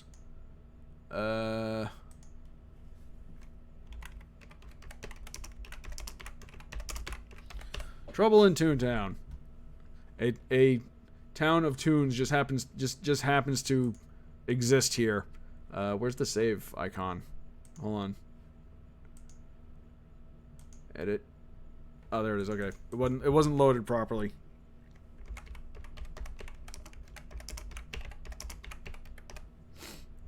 There we go. Save. That's the one. That's my favorite one. Hopefully you found it as entertaining as I did. Well, I find that sometimes people don't find things I find entertaining. All right, so we got one story left to reintroduce some of the characters, and then we get to the main story. So the final group of characters that I had to introduce was Dust and Fidget from the game Dust and Elysian Tale. They were part of the third team in Miitopia. The reason why I saved them for last is because honestly, I didn't really know what to do with them. So I held off and I wrote in everybody until we got to them, and then I kind of came up with an interesting idea. This one's a little bit different from the other stories, and it gets a little bit anime. So just hope you're okay with that. Anyway, let's view it. Okay, same prompt. Today your travels take you to Elysium, a forested region filled with friendly locals and hidden dangers. So I don't remember if the world that Dust was from was called Elysium, or if that was like something else as part of the lore. But again, this is a different continuity, so it's just that's what his place is called. So we're just gonna go with it. Okay, more changes are coming up, so I'm gonna go ahead and point them out as we go along. Creative liberties, guys. Chill out. Today your travels take you to Elysium, a forested region with friendly locals and hidden dangers. You're all walking along a path when you encounter a group of bandits. One of them says, "Hand over your valuables and no one gets hurt." Shantae exclaims, "We're not giving anything over to this scum." The bandit says, "Fine then, we'll just take what you got by force." You stand ready for their attack when suddenly a familiar figure jumps down from the trees and lands next to you. "Dust!" you exclaim. Dust says, "Hello, friends. Welcome to Elysium." A small flying creature flies over to your party and says, "Hey, guys." Shantae says, "Fidget." Dust says, "Allow me to handle this." Dust walks over to face the bandits and says, "Leave now and I'll spare your lives." The bandits begin to laugh. Dust does not respond to the laughter. Fidget flies over and says, "You guys are going to be sorry." One of the bandits says, "I think this shrimp is serious." One of the bigger bandits walks over and says, "I'll take care of him myself." The large bandit approaches Dust as large bandit. The large bandit approaches as Dust slowly draws his sword. The bandit swings at Dust, but Dust quickly dodges and slices his hand off. The bandit staggers back and screams in pain. He runs off, and the other bandits follow. One of them says, "We'll get you for this." They all run off. So, one thing to be noted here is in Dust and Elysian Tale, Dust has a talking sword. And the talking sword is like tied to his origins, and it's a whole thing. I decided to leave that bit out of this to make things less complicated.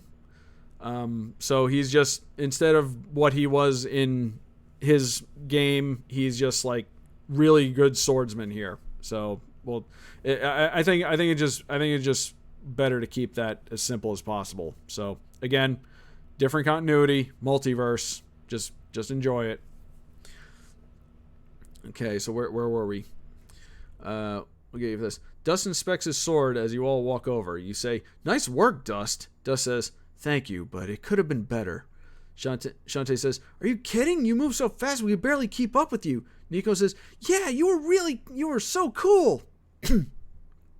Dust says, "It took too much force to cut through. My blade is getting dull. Fidget, we need to pay Haley a visit." Fidget says, "Oh, any particular reason?" Dust says, "Yes, I need her skill as an expert blacksmith." Fidget says, "Is that the only reason?" Dust says, "Yes, why else would we go to her?" Fidget says, "Never mind, let's just go." Dust says, "The rest of you are welcome to join us if you'd like." You say, "Sure, it'd be nice to see more of Elysium." You and your companions walk towards Haley's house. So Haley was a character in Dust and Elysian Tale. She was the blacksmith, and she's a little bit different here than she was in their game. If I recall correctly, she didn't really like fighting, so that's different here. So, and you'll see. Haley waves and walks over to Dust. She says, "Well, if it isn't my favorite customer." Dust says, "Hello, Haley. I hope you don't mind, but I brought some friends." Haley says, "You're the heroes of Miitopia Dust help out, aren't you?" Shantae says, "That's us." Haley says, "Of course you're all welcome to my shop. Welcome at my shop." Haley's little brother, Maddie, walks over. Haley says, "Look, Maddie, there's some boys over there your age. Why don't you go say hi?" Maddie walks over to Nico and Otis. Nico says, "Hi, I'm Nico, and this is Otis." Maddie says, "Grr." That was his thing in the game. For some reason, he doesn't talk, and he just makes growling noises. Haley says, "Sorry, boys, he isn't much for words." Otis steps forward and makes a few hand signs and mouths a few words. Maddie tilts his head and says, "Hmm?" Otis makes more hand signs and smiles. Maddie lets off a quiet laugh.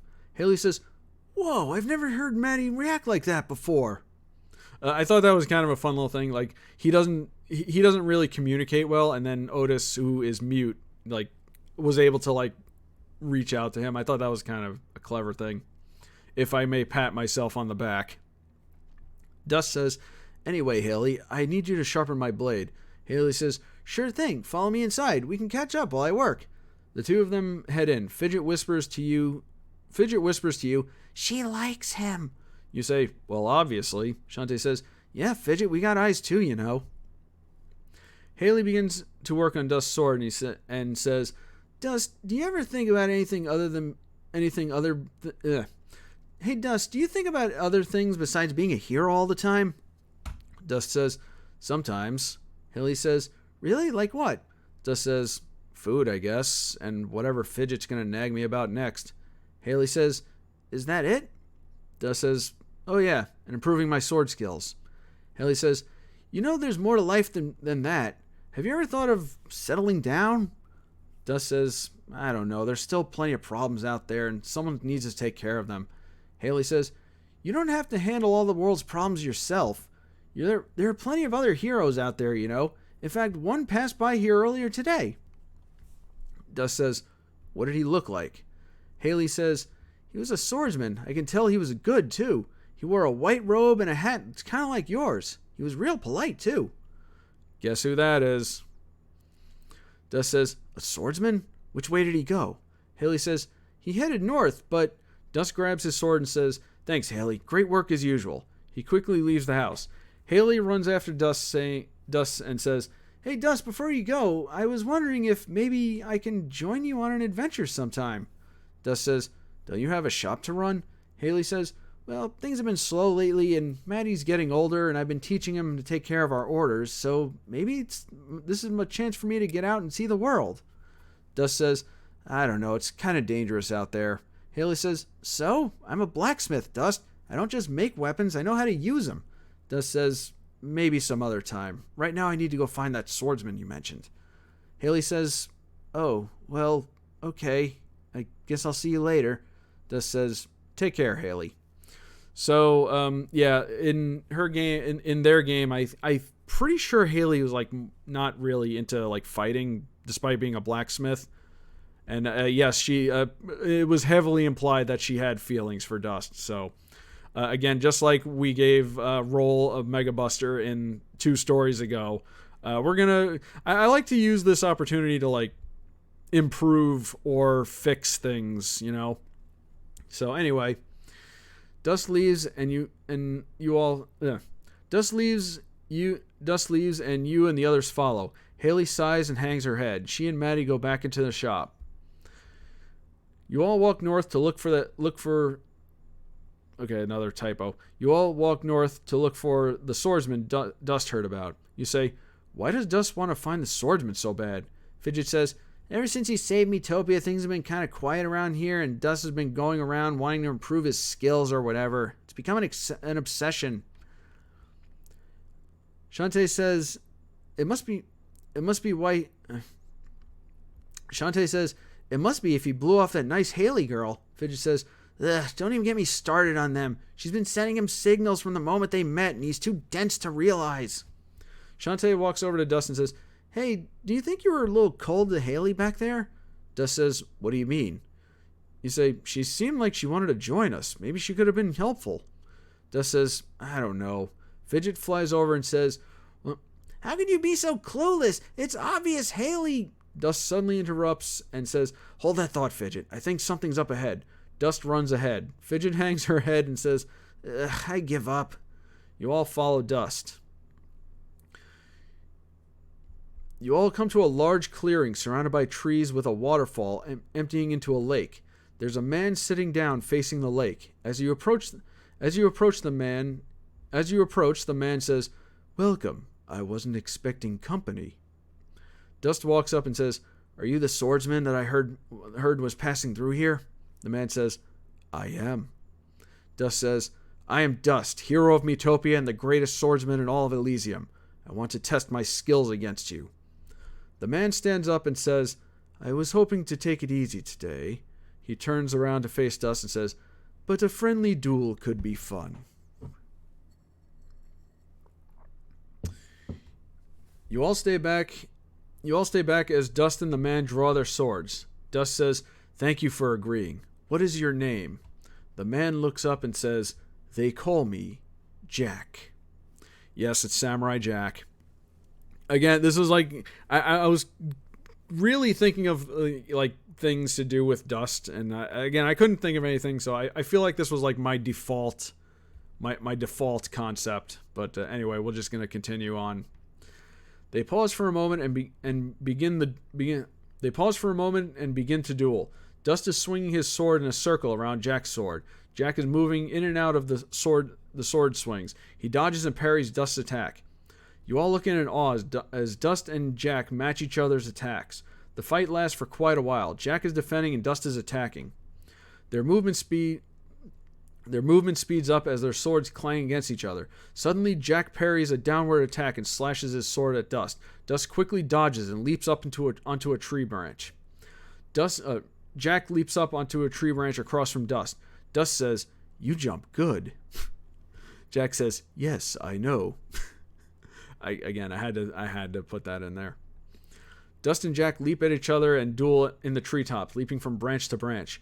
You all watch from the ground. You say, "Unbelievable."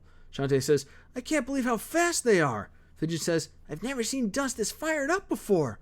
Shantae says, "Go, Dust! You could beat him!" Spyro moves his head back and forth trying to watch the duel. His eyes start to roll and he shakes his head to snap out of his dizziness. Jack and Dust continue their duel in the trees. It's a beautiful display of swordplay. The two jump to the ground and face each other. I think a lot of this was the AI, because, like I said, the AI does pretty good when it comes to stuff like combat.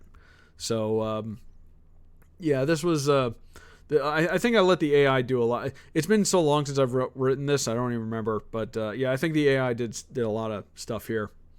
The two jump back to the ground and face each other. Dust says, "Your skills are incredible." Jack says, "As are yours." Dust lifts his sword and says, "Let's end this." Jack raises his sword and says, "Very well." The two stare each other down for a second and suddenly rush at each other. Before you can see what happened, you hear a loud clang. Dust falls to the ground. His sword flies into the air and stabs into the ground next to him. Jack points his sword at Dust and says, "I win." Dust sighs. Jack puts away his sword and extends his hand to Dust to help him up. Dust takes Jack's hand and stands up. Jack says, "That was a good duel, but why did you want to duel me in the first place?" Dust says, "I'm the hero of these lands. There are many who depend on me. That's why I must always be better. That's why I can't stop. It's what I was made for." Jack says, "I understand. I was once tasked with eliminating a great evil. It was a long journey with many battles. Along the way I made many friends and even fell in love. But when my task was complete, it was all gone. I was victorious, but was left with nothing, which is why I wander now." So basically, when it comes to stuff like this, I try to keep it a little vague. Like, yes, this is basically what happened, but how it fits into this continuity, I'll leave that up to the imagination, you know? Anyway, Dust says, "That must have been hard." Jack says, "Yes, it was. You must never take for granted what you have, and you don't have to bear the world's burdens by yourself, even if it was what you were made for." Dust raises his sword and looks at the blade. Fidget flies over to Dust and says, "You did good, Dust." Dust smiles and says, "Thanks, Fidget." Suddenly you all hear rustling come from the woods. You hear a voice say, "There they are." Fidget says, "It's those bandits from before." A large bandit with a hook hand steps forward and says, "I want revenge on that shrimp for taking my hand." Dust says, "You're lucky that's all I took." The bandit laughs and says, "I want him to feel my new hook." Jack says, "Excuse me, we are having a private conversation. It's very rude to interrupt." One of the bandits says, "Do we look like we care about manners?" Jack says, "Perhaps I should teach you some." Jack draws his sword and says, "Care to help, Dust?" Dust gets into a battle stance and says, "Gladly." You, Nico, Shantae, Otis, and Spyro come over. You say, "We'll help too." You all fight the bandits until they run off. I'll leave it up to you whether or not we killed any of them. Jack says, "Well, this has been fun, but I must be going. Remember what I said, Dust. But keep those skills sharp. I have a feeling your friends will need you. But keep those skills sharp. I have a feeling your friends will need you very soon." Okay, I added a word in there, but that's fine. Dust says, "What makes you say that?" Jack says, "I have an instinct for these things." Jack bows to Dust and says, "Farewell, Dust of Elysium." Dust says, "Thank you, Samurai Jack." Jack turns and leaves. You all come over to Dust and say, "Well, we've got to go too." Shantae says, "Are you going to be okay, Dust?" Dust puts his sword away and says, "Yeah, I'll be fine." You say, "Thanks for being there for us. We'll always be there for you, too. Dust smiles and says, thanks. Fidget asks, where are you guys headed? You say, we're headed to Galados. Nico says, we're on a rescue mission. Dust says, good luck, guys. Fidget says, safe travels. You and your companions leave Dust and Fidget. Dust and Fidget turn around and head back. Dust says, hey, Fidget, why don't we pay Haley another visit? Fidget says, why, you need more blacksmithing work done? Dust says, nope. Shortly after everyone leaves the clearing, suddenly, a glitchy anomaly appears. Ooh. If this were a TV show episode, this is where we, slowly fade to black as we get into what happens next. So, that's this story, and it actually, I decided to make it connect to the main story arc, which we are about to get into. So, before we do that, we need to name this. What should we name this one?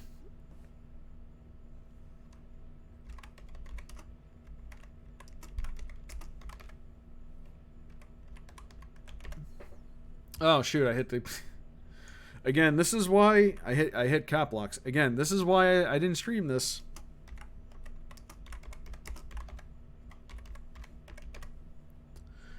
Good enough. All right. So there we go.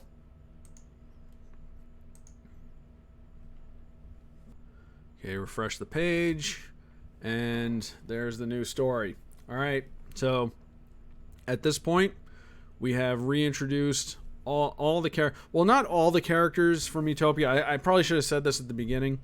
We're going to consider this like a different continuity because there were other characters that we brought in for like the post-game stuff. Like there was like characters from Chrono Trigger and 2 characters from Genshin Impact because I played that game once. And I decided to like cut some of them out because either they were added as like just for my own personal amusement or for I guess completionist sake because I played the game, so I guess they would be included, right? But I did cut out a lot of characters. The Chrono Trigger characters are out. The Genshin Impact characters are out. Maractus, the Pokemon, who was a last minute addition, we added that one for like just amusement. The only one that I would have liked to have included was Matatsuki from Yume Nikki, because I played the remake for Halloween a while back, and I would have liked to have included her, but I couldn't really think of anything fun to do with her. So she is unfortunately not in this continuity, at least at the moment. Maybe that could change if we ever proceed with this, but who knows. But for now, we got all the characters lined up, and we shall now do the main story arc, the big story that we were working on. It's a shame that we couldn't continue to build on this as the, because like I said, we were trying to, this started out as like the non-canon adventures where I just let the AI do whatever it wants. And as you can see here, like a lot of weird stuff started happening. Like some weird tech babble started happening. This bit is like not really important. But it started getting a little weird and close to what we were going for. So the voice says here, like apparently this is all like a vision I'm having. All right, so this is all just a vision, like voices and images and stuff that's happening. It's all glitchy and weird, and and I put in some funny stuff too. All you need to know is that it gets glitchy and weird, and there's voices, and eventually we decide to call out to this thing, and eventually it just says, "Shut up, just shut up. Why don't you just leave me alone?" And then I asked where Shantae, Nico, and Otis are. And see, Phil, they see the look around room, see bizarre looking creatures. It's all just a dream. And it kept repeating this over and over. You are Rob the cool scientist. This was just the AI borking out, which it did many times. So then at one point we asked if this was the world machine. And it said, I am the world machine. What is it that you want? I want my, and this thing about my brother, there's no brother. It's just nonsense. The important part is the world machine, which is a thing from One Shot, tried to contact me. And that's all you need to know. So let's go down to where we actually begin the story. Return me to my reality. Blah blah blah blah blah blah blah. Where is it? There we go. Okay, so here we are. We start here. So again, it's just glitchy and weird, and just strange stuff's happening. Basically, the world machine tried to contact me. That's all you really need to know. And it's a shame we didn't get to build this story, through many streams, but I finished it, and here it is. So, we shall begin the big World Machine story arc. We're going to start from the beginning, because we do have some time, and so that it's all in one place. So here we go. You suddenly wake up in a cold sweat in your computer chair. The computer in front of you is turned off, but you don't know how it happened. What was that? Morning comes and you meet Shantae, Nico, Otis, and Spyro for breakfast. Are you okay? You look exhausted, Shantae says. Just had a rough night, you reply. Again, the formatting's a little weird, but it'll all fix itself as we go along. As you sit at the table, you can't help but stare at Nico as you contemplate the vision you just had. Nico notices you staring and says, "Is something wrong?" You don't really know how to respond, so you quickly force a smile and say, "It's nothing, pal." Nico looks worried and says, "Okay, if you say so." Later in the evening, you're sitting in your office, thinking about the vision. Shantae enters and says, "Is everything okay? You've been acting weird all day."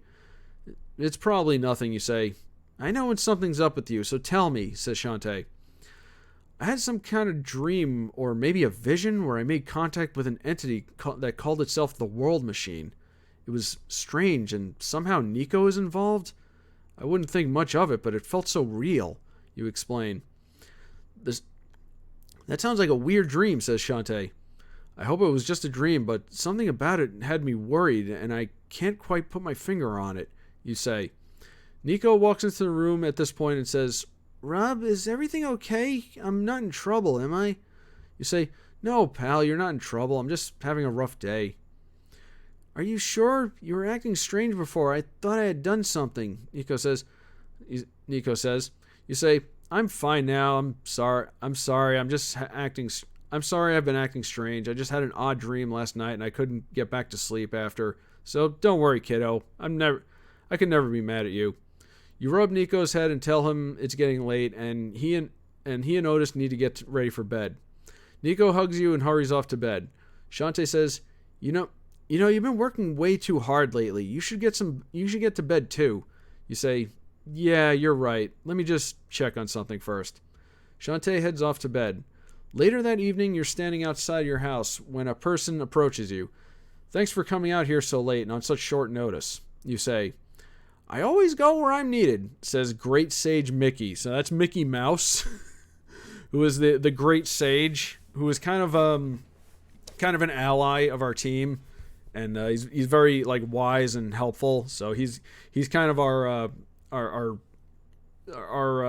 helper here, and he's also a very strong magic user. I like that we made him Mickey Mouse because it kind of helps bridge the gap between cartoon and video game because he's in Kingdom Hearts, and we did make some Kingdom Hearts jokes in the stream too. So anyway, Great Sage Mickey Mouse. You tell him about the conversation you had with Nico and about the vision you had that you need that you need to find. You tell him about the conversation you had with Nico and about the vision you had that you need to find out more about. Probably could have worded that better. "I've sensed something strange is going on, but I can't quite tell what it is. I've also been hearing rumors of strange anomalies popping up all over the world.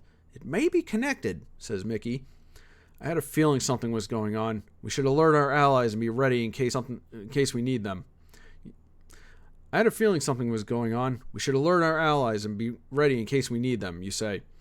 You leave that to me. I'll alert them and contact you if I learn anything new," Mickey says. "In the meantime, you go get some rest. You look like you need it." "Thank you, Mickey," you say as he disappears. You head inside to get some sleep. You wake up early the next morning and get ready for your day. When you arrive in the dining hall, you see that all the others have already gotten there. You sit down and eat. "Are you feeling better?" Shantae asks. A little, you say. Well, I know what'll cheer you up. A mission. I heard the reports of a man stranded on an island off the coast of Galados. Maybe we can rescue him, says Shantae. Sounds like fun, you reply. You tell Nico, Otis, and Spyro to get ready because you're all going on a rescue mission. Insert the storyline with Dust here, I guess. You and your party go to Galados and get a large boat to sail out to rescue the man stranded on the island. You reach the island and see the man standing next to a downed plane. He approaches you and says, "Thank you for coming. My plane ran out of fuel and I had to land here." "That's okay. It was our job to rescue you," you say. Before the man can say anything, he notices Nico and says, "Nico? Is that you?" He gets down to Nico's level and says, "It is you!" He hugs Nico and says, there might still be hope for us." Nico says, "Do I know you, mister?"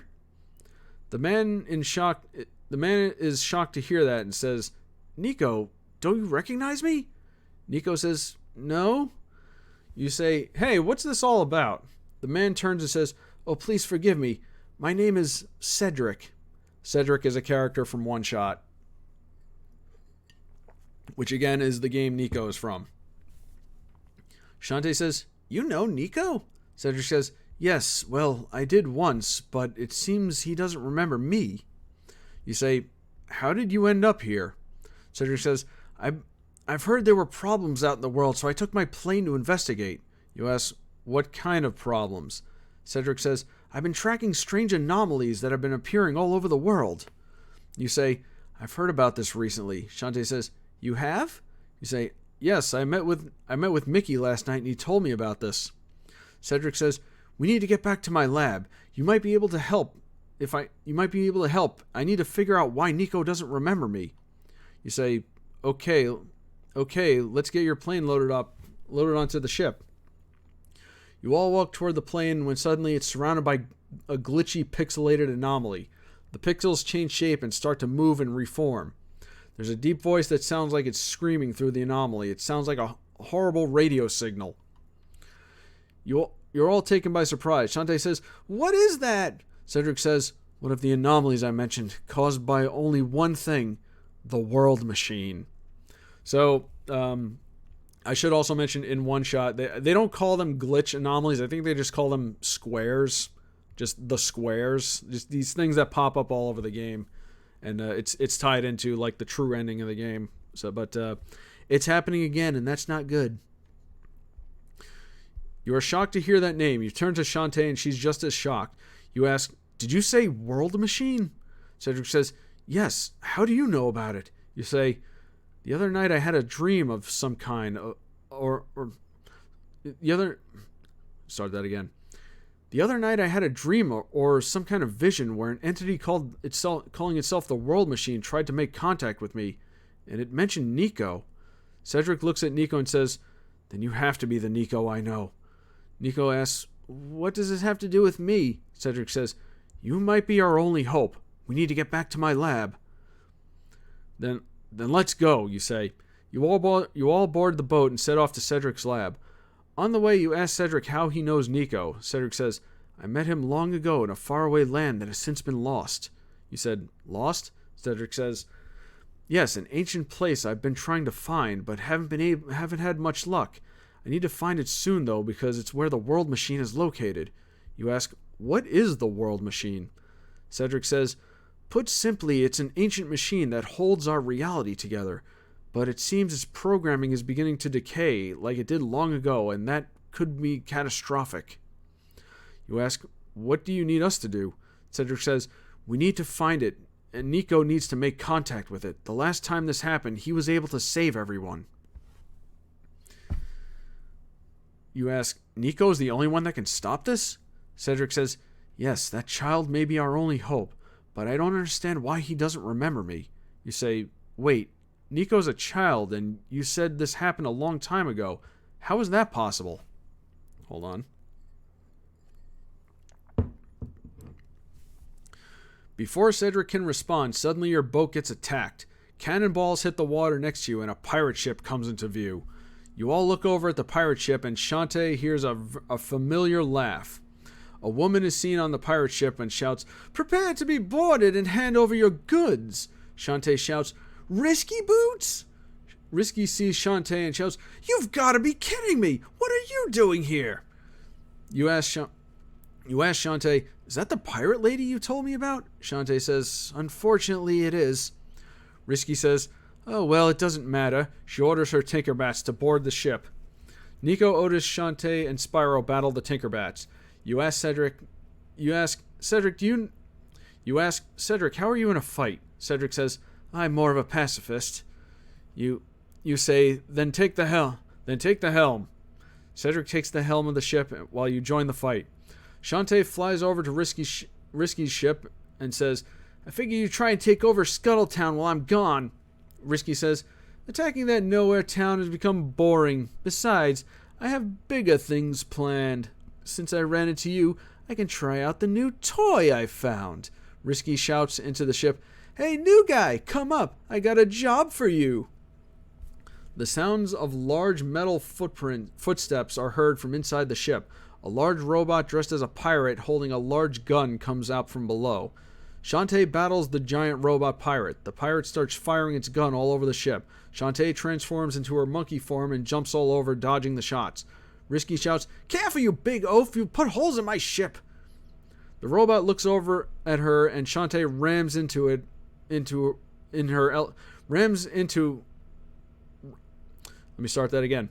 The robot looks over at her and Shantae rams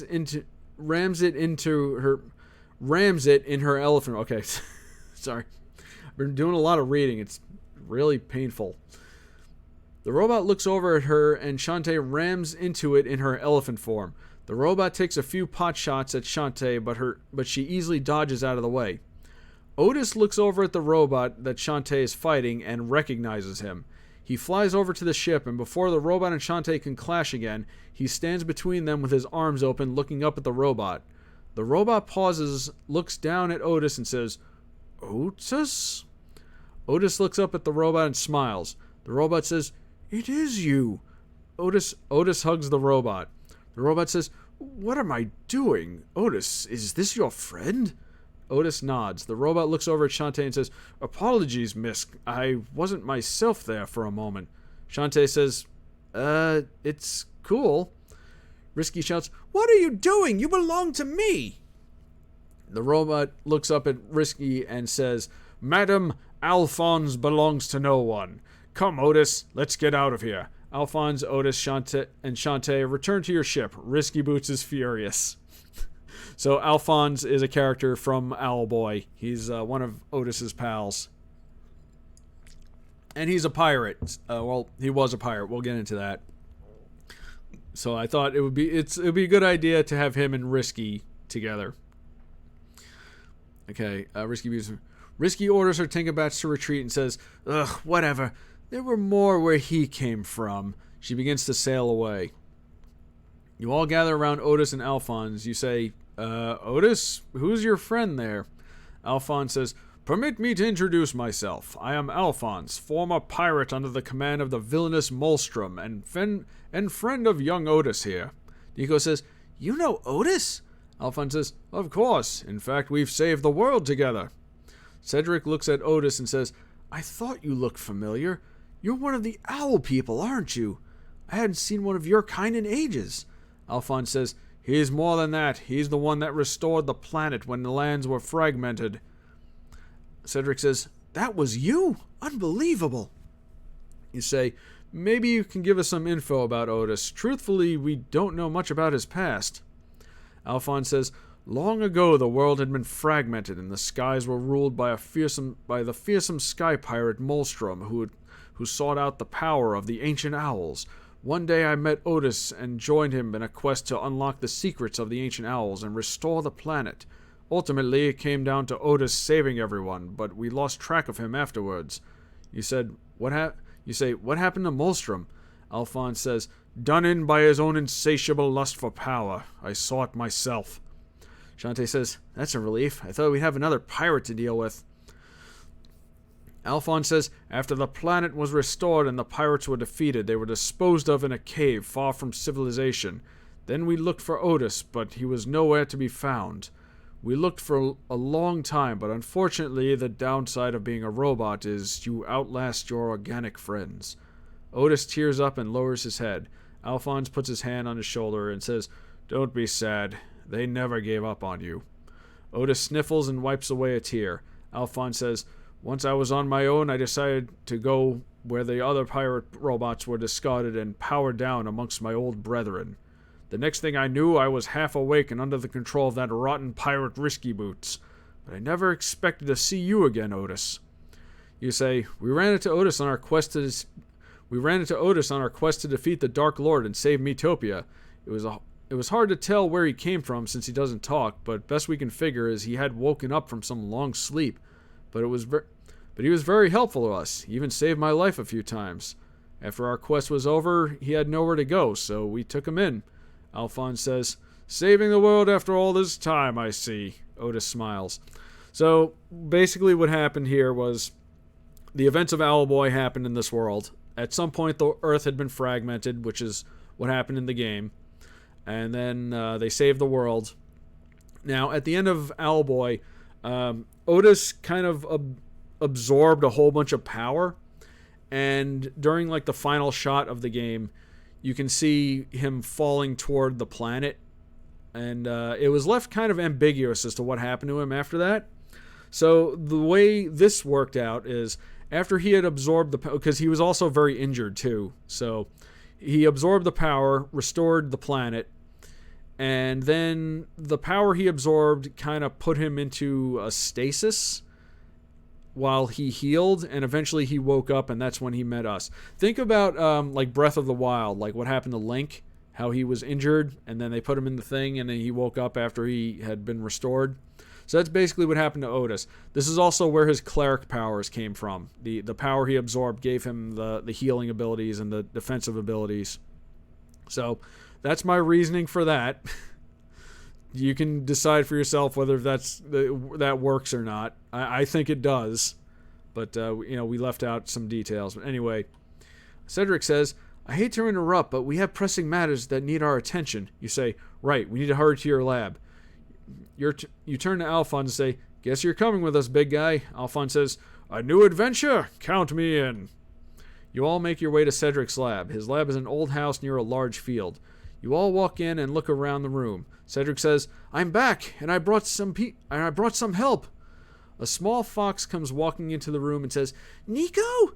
She runs up to Nico and jumps into his arms and says, "You're back!" A one-eyed robot comes in and says, "Ah, you've returned. Good. Maybe now we won't all die horribly." These are characters from One Shot, obviously. From the Good Ending storyline. The Solstice. Anyway, Cedric says, "Easy, guys. I'm afraid Nico doesn't remember us. Everyone, these are my assistants. The fox name is Rue, and the robot is Prototype." Nico says, "I'm sorry, everyone. The truth is I don't have any memories of my past." Cedric says, "Well, that's what we're here to figure out, because you might be our only chance. Though I will admit there is definitely something different about you. And the Nico I knew didn't know magic. And the world... and would... that's supposed to be would. The Nico I knew didn't know magic and would realistically be a lot older." Shantae says, "Are you sure you got the right kid?" Cedric pauses and says, "Nico, how do you feel about pancakes?" Nico says, "I love pancakes." I love pancakes. The AI did that, by the way. I wanted that to happen, and thankfully it did. Cedric says, "That's Nico, all right, and the fact that Rob had visions of the world machine confirms it." You say, "But why did it contact me and not Nico?" Cedric says, "It must have been trying to reach Nico, but for some reason its aim was off. Whatever is happening must be causing it great distress, and that's not good, as you saw." You say, "Is the world machine really that powerful?" Cedric says, "It's not just powerful, it's capable of human emotions and very temperamental. The last time this happened, Nico was the only one that was able to stop it." Everyone stands in silence. Cedric turns back to Nico and says, "Nico, we need to find out more about you. Can you tell me your earliest memory?" Nico says, "I remember opening my eyes and finding myself in a field wondering how I got there. Then I met Rob and figured out that I can use magic, so I helped him on his quest. Cedric says, nothing before that? Nico says, not really, just fragments of things. Something about a light bulb and a bed. Cedric says, all right, I think I have an idea about what could be happening. If I'm right, it would explain a lot. Nico says, you mean you might be able to tell me about my past? Cedric says, well, that's just it, Nico. You don't have a past because you're not the original. Everyone is in shock at what Cedric said. Nico says, what do you mean? Cedric says, I think you were created by the world machine. Shantae says, you can't be serious. Cedric says, he seemingly came out of nowhere, has no memories prior, and now the world machine is trying to find him while the glitch anomalies are appearing again. Prototype says, it does seem plausible. Nico in shock looks down at his hands. So basically, I think, did I leave out that part? Okay, yeah, there was a part in here I was going to say where basically the world machine created him. It was able to mimic his form, his personality, but it wasn't able to recreate his memories. Hence why he can't remember anything. I would also like to mention that there's a meta element to this because in Miitopia, I made a Nico myself, and it didn't quite turn out right, although it turned out fine, I guess. And then later on, I actually found a Nico me that somehow I either overlooked or just wasn't available. So that's basically what this is. He's not the original Nico, but he's our Nico. He's basically the same, except he doesn't have his memories. So anyway, Nico in shock looks down at his hands. He's saying, are you saying he just appeared out of thin air? Cedric says, the world machine can destroy. It would make sense that it could also create from nothing. Nico quickly raises his head after hearing Cedric's words. Cedric says, but what's important now is we have to locate the world machine and get Nico there before it's too late. You say, but you said it was lost. Cedric says, yes, it was likely lost when the planet was fragmented long ago, but I've calculated some possible locations. Maybe if we put our heads together, we can figure something out. So, yeah, the place that one shot took place in was moved when the events of Owlboy happened. When the planet fragmented and everything flew into the sky. Basically, my logic is when everything was restored, not everything was put back exactly where they were. And some things were lost and some things are kind of like out of place. And that's what happened to the place One Shot happened in. I forget if the whole world has a name, but that's what happened. Anyway, I've calculated some possible locations, but we can find... Okay. While Cedric is talking, you feel a tug on your coat. You look and see Otis pointing at the door. The door is open and Nico is nowhere to be found. You, Shantae, Otis, and Spyro run outside to see Nico sitting on the ground, holding his knees to his chest. You say, Nico, what's wrong? Nico says, all I ever wanted was to know where I came from and about my past, but I don't have one. I'm just nothing. You say, I know it wasn't the answer you wanted, but we won't think any different of you. Shantae says, yeah, Nico, this doesn't matter to us. Nico says, but I'm not a real person. Nico says, Nico says, but I'm not a real person. You say, Nico, we've been together a long time. We've been on adventures and even saved the world. All that seems pretty real to me. Shantae says, this doesn't change anything, Nico. Spyro says, that's right, pal. I mean, I don't think I fully understand what's been going on today, but I still like you. Otis walks up to Nico and hugs him. Nico sniffles and says, thanks, guys. From behind you hear, ahem. You turn to see Prototype, who says, I hate to interrupt this touching moment, but Cedric would like to see you. You all follow him back inside. Cedric says, oh, good, you're back. Alphonse said he's getting his memories back and showed me where Risky Boots found him. Alphonse points at a large mountain in a desolate rocky land near an ocean on a map and says, here, this is the cave. There's a cave inside this mountain. That's where the Let me try that again. Here, there's a cave inside this mountain. That's where the automaton pirates were discarded. Shantae says, Risky said something about there being more. She might be headed back there to get the rest of the robots. Alphonse says, most assuredly. I've seen those robots lay waste to entire cities. In the control of someone like her, it could be devastating. Cedric says, we may have a bigger problem. This spot is one of the possible locations I've calculated the world machine to be. If it's there, then Risky's presence near it must be what's causing all the anomalies. You say, either way, we need to get there fast.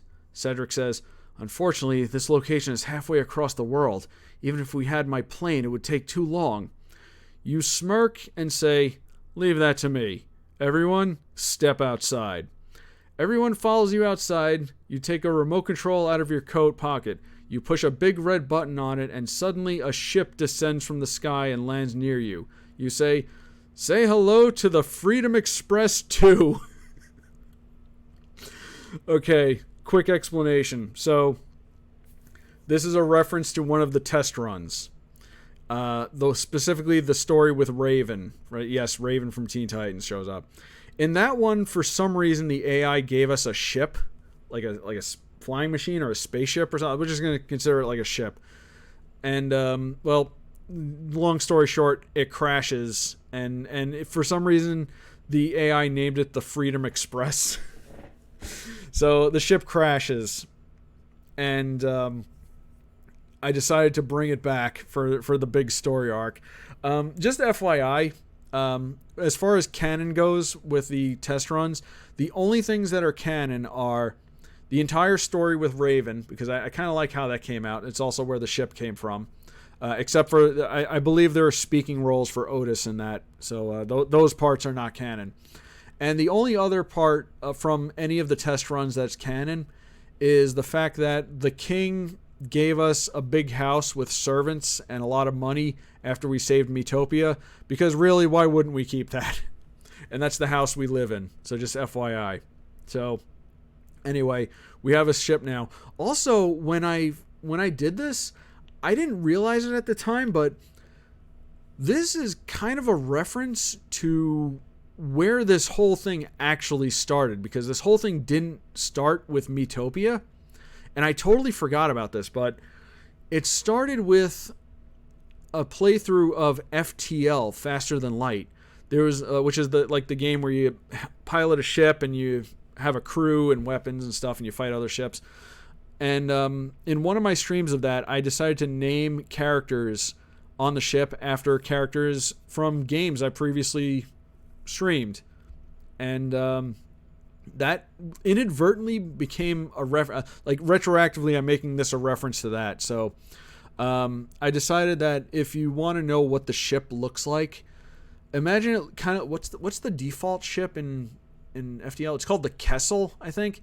So it kind of looks like that, except it's the Freedom Express 2. It's our ship. Anyway, enough of that. Shantae says, you rebuilt it! So this is what you've been working on. And that's what I've been working on in the last couple of stories. Whenever they mention that I'm working on something or there's a big project going on, you say, well, I got some help from Marty and Dr. Light. I wanted to make sure this one didn't crash on us. Again, reference to the story with Marty. Shantae says, why didn't you show us sooner? You say, it's not entirely done yet, but it'll get us where we need to go. I was also saving it for a surprise, so surprise! Nico looks up at the ship. You put your hand on Nico's shoulder and say, ready to save the world again, pal? Nico smiles at you. Before he can say anything, a bunch of glitch anomalies appear around Cedric's house. You say, everyone get in! Everyone boards the ship and you take off. Excuse me 1 second.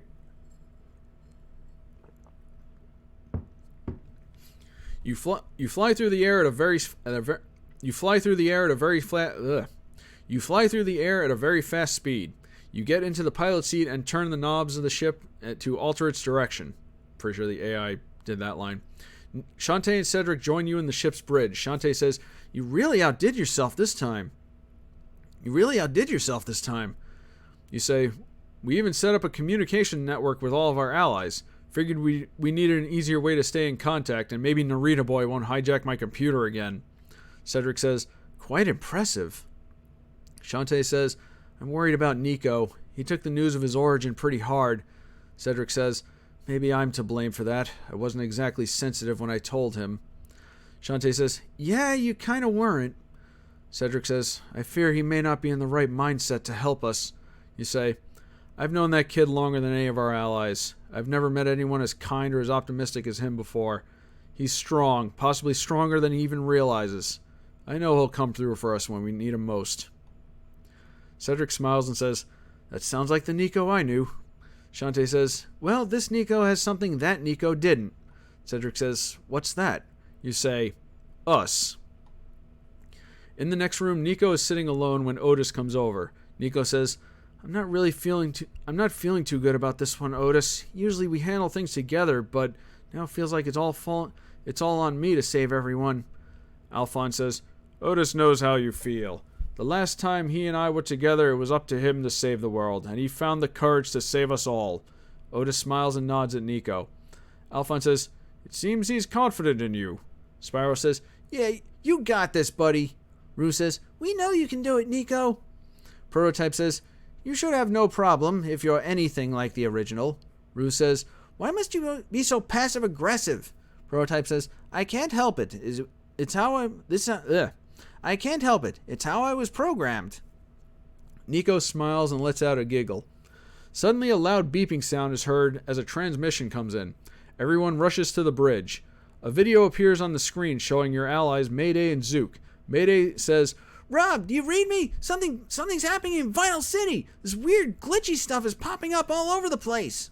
A second video pops up showing your ally Marty. Marty says, hey, you guys seeing all this? Everyone in Mega City's in a panic. A third video pops up showing your allies Dust, Fidget, and Haley. Dust says, come in, Rob. Elysium is in danger. We're under attack by some unknown force. A fourth video pops up showing your allies Flux, Cuphead, and Mugman. Flux says, yo, Robbo, Toontown's going nuts, and not in the usual fun way. You pick up the communicator and say, we're aware of the situation. We may have located its source and we're heading there now. Just rescue whoever you can and get to safety. Suddenly, all transmissions get cut off and the radio goes silent. You shout into the communicator, guys, can anyone hear me? There is no response. You push some buttons and speak into the communicator again. Narita Boy, come in. There is no response. You try again. Rudy, Anka, do you read me? There is no response. You try one more time. Shovel Knight, can anybody hear me? There's no response. Everyone stares in silence. Cedric says, the anomalies must have knocked out the communications. Spyro snorts angrily and says, if that rotten pirate's to blame for this, I'm gonna roast her! You slam your fist on the console and shout, damn it! So much for our communication network. We can't reach anybody. Shantae puts her hand on your shoulder and says, you know they can handle themselves. You compose yourself and say, you're right. We need to stay focused on our mission, but we have to assume we're on our own. Everyone get ready. We're almost there. The ship arrives at the mountain Alphonse pointed out. You see Risky Boots' boat parked along the coast. Shantae says, she's already here. We need to hurry. You say, right. You land the ship near the cave entrance. Everyone exits the ship. Suddenly, glitch anomalies appear around your ship. You turn to everyone and say, no going back. Let's keep moving. You all enter the mountain cavern to find it empty. Alphonse says, this is where the robots were, but they're all gone. Shantae says, Risky must have them already. You say, her boat's still here, so she's got to be here somewhere. Cedric says, there's a cave that leads further in. This must be the way to the world machine. You say, let's hurry. Everyone heads down the path. You all get further in when suddenly Rue says, hey, there's something over here. There's something here. Hey, there's something here. Everyone stops to look. You see a hand sticking out under a pile of rubble. Alphonse says, allow me. He moves the rubble to uncover a robot resembling a tall woman with gray skin and red hair. You and Cedric prop her up against the wall. You say she's surprisingly undamaged. Cedric says she's one of the mining robots from the Barrens. They were built pretty tough. Looks like she was an engineer. Guess this confirms we're in the right place. Prototype says, I know this one. Her name is Silva, and she helped me in the original Nico.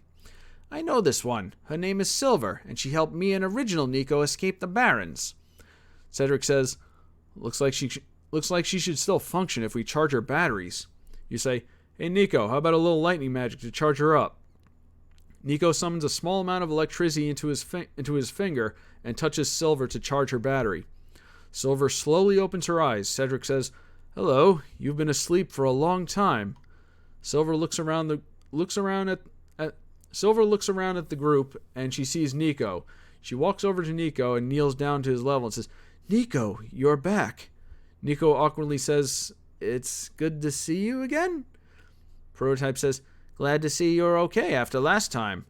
Silver says, after the cave-in in the mines, I suddenly found myself back in the Barrens to see our son has returned. But over time, the lands had become uninhabitable and everyone left. I was the only one left until I fully abandoned my program and tried to leave. But on my way out, the earth suddenly shook and I was buried and got stuck until my power ran out. So, a couple things here.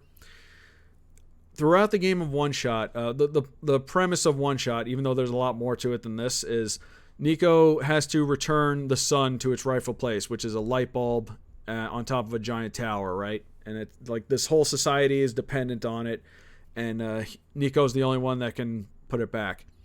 Throughout the game, it's implied that even if the sun is returned, that a lot of the world had been without the sun for too long and too much damage had been done, and the world might be, or the place might be just uninhabitable at this point. So, you return, well, long story short, if you choose to return the sun to its rightful place, the ending is kind of left ambiguous as to what happens, but it is implied that the sun had been gone for too long and the place couldn't be lived in anymore. This is that timeline. And then, of course, the earth shaking is when the events of Owlboy happened and the earth got fragmented and the whole city got moved, and Silver, who tried to escape after a while, got buried, and then we found her.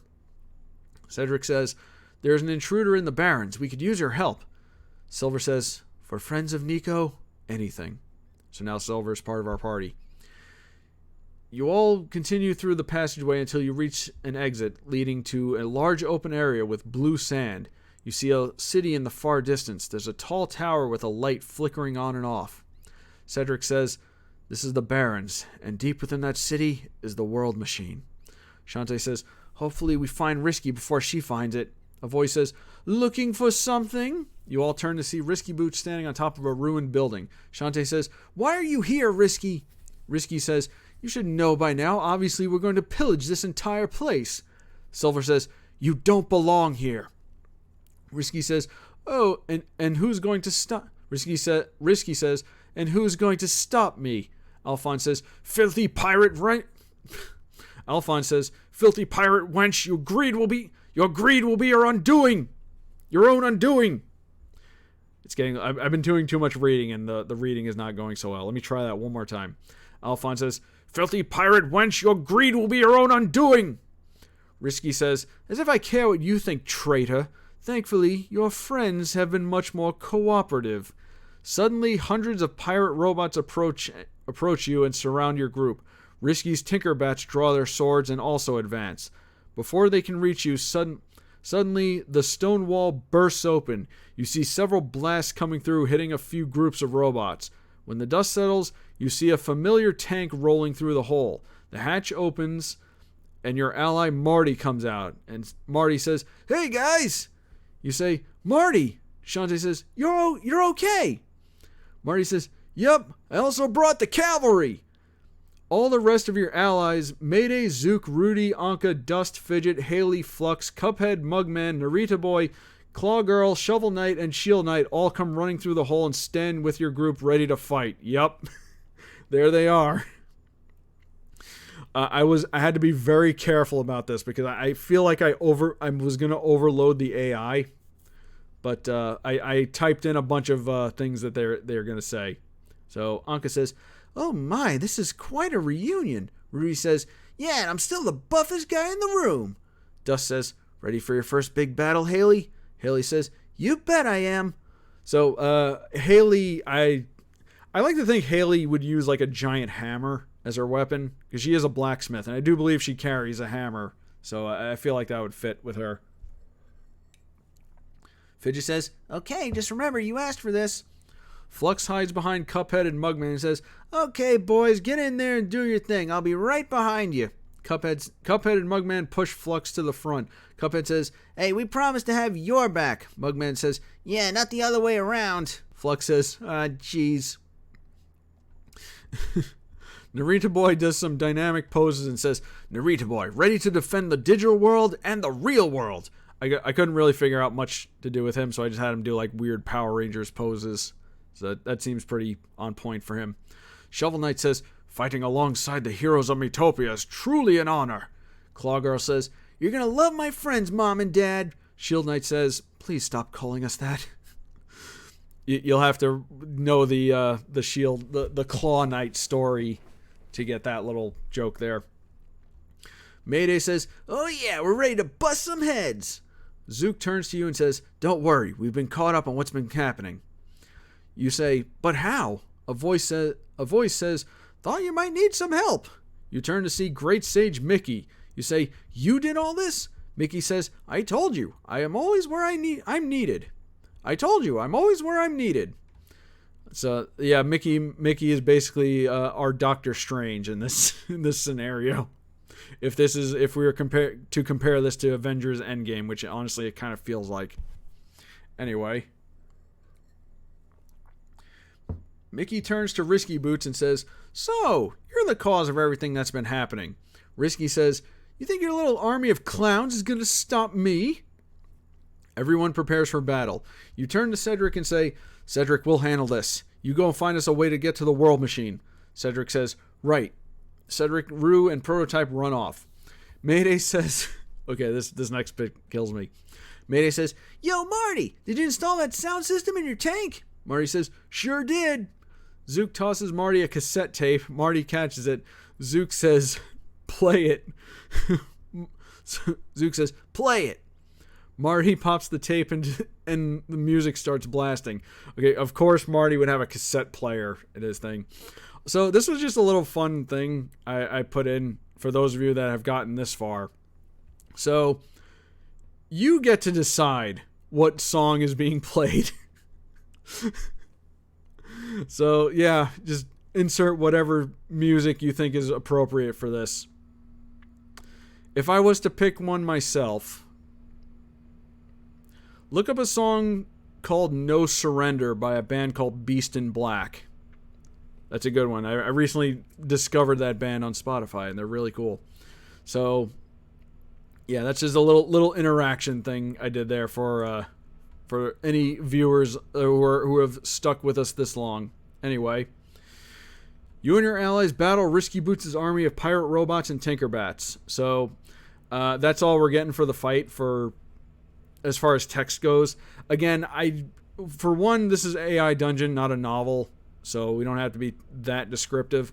Also, again, I was worried about borking up the AI. I was worried maybe overloading the AI with too much information was going to be bad, and it was going to glitch out on me, which it actually did several times, by the way. So you'll have to use your imagination how the battle goes. I guess we're attacking using our abilities from Miitopia and or our respective games.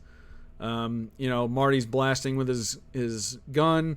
Maybe Mayday and Zook use their rock attack to, their laser attack that they use. Cuphead and Mugman are shooting with their guns. Maybe Otis picks up Alphonse and starts flying him around while he blasts things, like what happens in their game. Maybe even Silver gets, some chance. She's super strong, so she's fighting off the robots, hand to hand, all that. Just use your imagination. Just figure it out.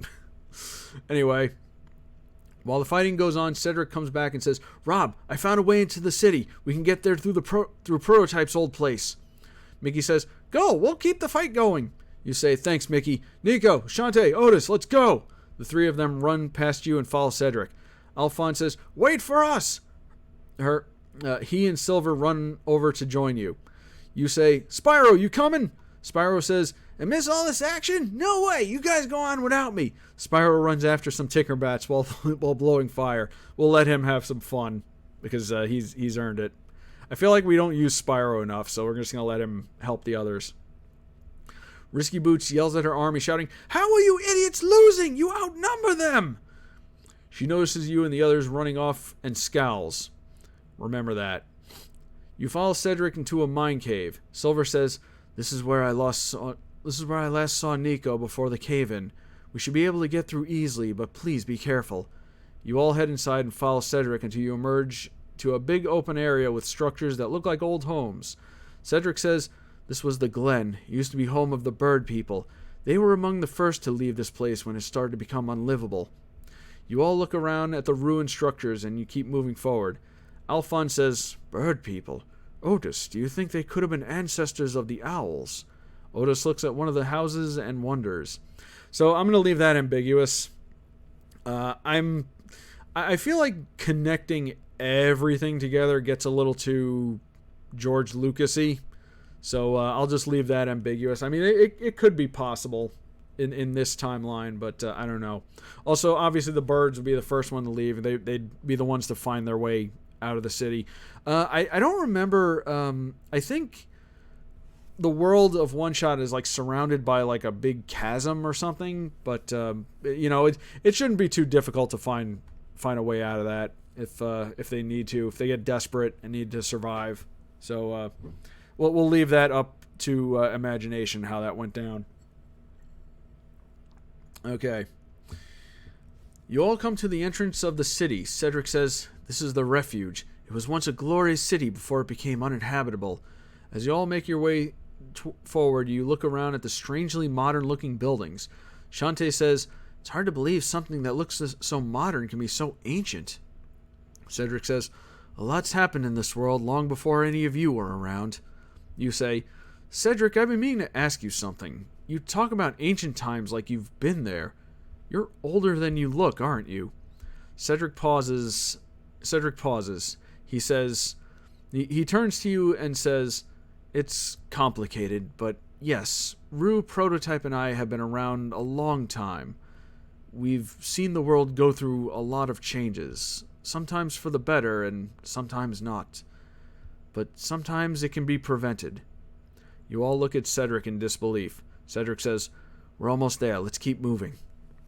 So I think this is one of the ambiguous things from One Shot. They gave us some idea of Cedric's origin, but they heavily implied that he's like older than he looks, or he's been around a lot longer.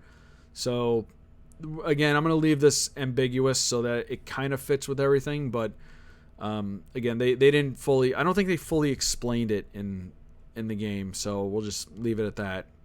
We'll let him be mysterious. You eventually find yourself inside a strange building. You enter a big room with a long metal catwalk. On the other side is a large monitor. Cedric says, "There it is, the world machine." You all look in awe. Nico says, "I've never been here, and yet it seems so familiar." Cedric says, "Okay, Nico." Cedric says, "Okay, Nico just has to go over there and try to get it to stop the anomalies." Alphonse says, "Well, what are we waiting for? Let's go." Cedric says, "No, it's too unstable. It might be dangerous if anyone gets too close to it, but it should be safe for Nico." Nico says, "I have to go alone?" Cedric says, "Yes, you'll have to go alone, but if you are its creation, it should allow you to make contact." You notice Nico looks nervous. You put your hand on his shoulder and say, "You can do this, buddy." Nico inhales and is about to walk forward when suddenly you hear, "Not so fast!" Risky Boots comes in running and leaps into the air and landing on the catwalk between you and the world machine. She draws her sword and points it at you. Shantae says, "Stop it, Risky, this has gone way too far." Risky says, "You can't stop me. I don't know what this thing is, but it belongs to me. Got it?" Cedric says, "Please, you're toying with something you can't possibly comprehend." Risky says, "Nobody tells Risky Boots what she can have. Nobody tells Risky Boots what she can't have." Risky runs towards the World Machine. Shantae says, "No, Risky!" Shantae tries to run after her, but Cedric stops her and says, "No, don't!" Risky almost reaches the World Machine when suddenly she freezes in place. Her body begins to glitch out and her voice gets distorted. She stares at her hand as it begins to fragment. She lets out a garbled scream as she vanishes into thin air. Her sword clatters to the ground. You all look in horror.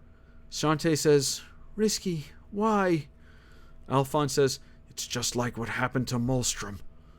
Suddenly, you hear a rumbling and see more glitch anomalies pop up around the room. Cedric says, "It's spreading fast. We're running out of time." Back at the battlefield, your allies, the robots, and the Tinkerbats have all been incapacitated by the anomalies. So, yeah, everyone's down now because the anomalies are spreading way too fast.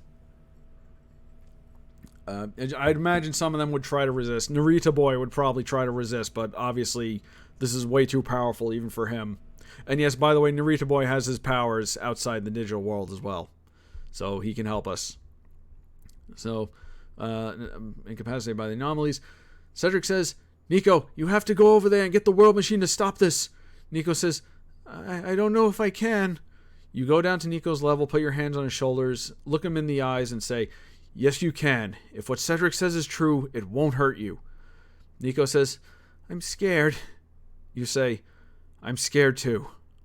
But I believe in you, kid. I always have." Shantae says, "So do I, Nico." Otis smiles and nods. Nico looks out at the World Machine and gulps. You get up and take Nico's hand. You say, "Come on, pal. I'll walk with you as far as I can." Shantae says, "No, Rob, you can't." You turn back to her and say, "I'll be fine." You and Nico slowly walk toward the World Machine. You get halfway there when suddenly you get attacked by the glitch anomalies. You let go of Nico's hand and fall to the ground, unable to move. Nico shouts, "Rob!" Shantae shouts, "No!" Shantae and Otis attempt to run to you but are blocked by more anomalies. They back up and the rest of the group gets surrounded. You say, "Go, Nico! Stop the World Machine! You can do it!" Nico turns and runs towards the World Machine. Nico gets to the World Machine. The monitor turns on and an image of Nico's face appears. A voice says, "Hello, Nico." Nico says, "You're the World Machine?" The World Machine says, "Yes." Nico says, "I'm not the original Nico, right? You created me, didn't you?" The World Machine says, "I did." Nico says, "Why?" The World Machine says, "Long ago when Nico was brought to this world and tasked with restoring the artificial sun. Long ago when Nico was brought to this world and tasked with restoring the artificial sun, but at the same time my programming had become unstable and the world began to decay. I'd grown apathetic and refused to act, but somehow Nico found me and convinced me to fix everything." Nico says, That's what's happening now." The World Machine says, "After Nico returned the sun and went home, the lands prospered again, but it did not last. The sun had been gone for too long, and the land had become uninhabitable, and eventually everyone left, leaving me alone. Sometime later the planet fractured, but everything reformed, burying me deep underground. I lived in darkness ever since."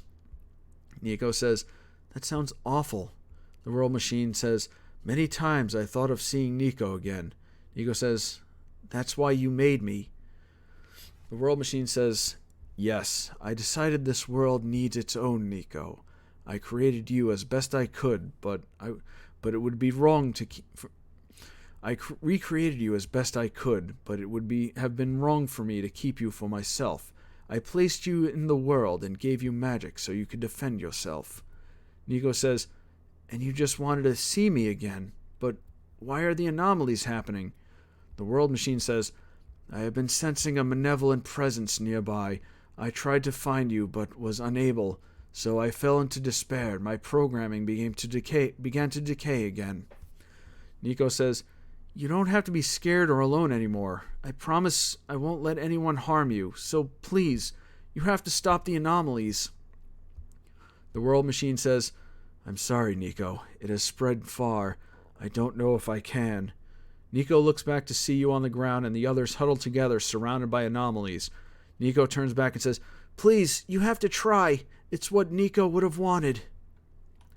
The world machine says, "You're right. I will try." Nico says, "Maybe I can help." Nico places his hand on the world machine.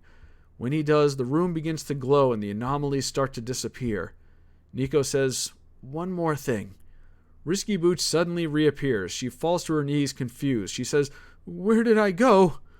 The world machine says, "Thank you, Nico." The monitor fades to black. You get up and see Nico smiling at you. You run over to him and get down to his level. You say, "I knew you could do it, buddy." You hug Nico. Shantae and Otis run over and join you in a group hug. Risky Boots says, "Ahem, are you forgetting I was here?" You say, "What, you want a hug too?"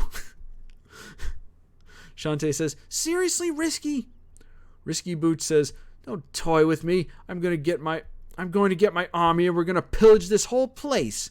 While she was talking, Silver walks up behind her. Risky slowly turns around to see Silver scowling down at her. Silver says, "Leave. Now." Risky slowly backs away and runs off without saying anything. So why didn't Silver just outright kill her right there? Well, one thing that a lot of fiction forgets is Asimov's laws of robotics. Robot cannot harm a human, assuming Risky is a human.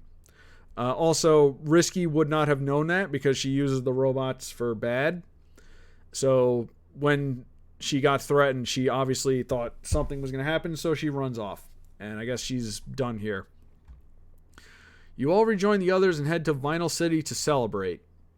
Okay, so this next bit, we're about to wrap things up here, but this next bit I put in because maybe people would want to see this. Maybe.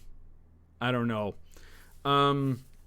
It was something that we had implied a couple times in the Miitopia, and I think a couple times in the stories we did here. But let me just say, this is strictly for the fans and the viewers. Don't think too deep into anything that's about to happen, okay? I kind of felt dirty doing this, okay? So just roll with it. You all rejoin the others and head to Vinyl City to celebrate.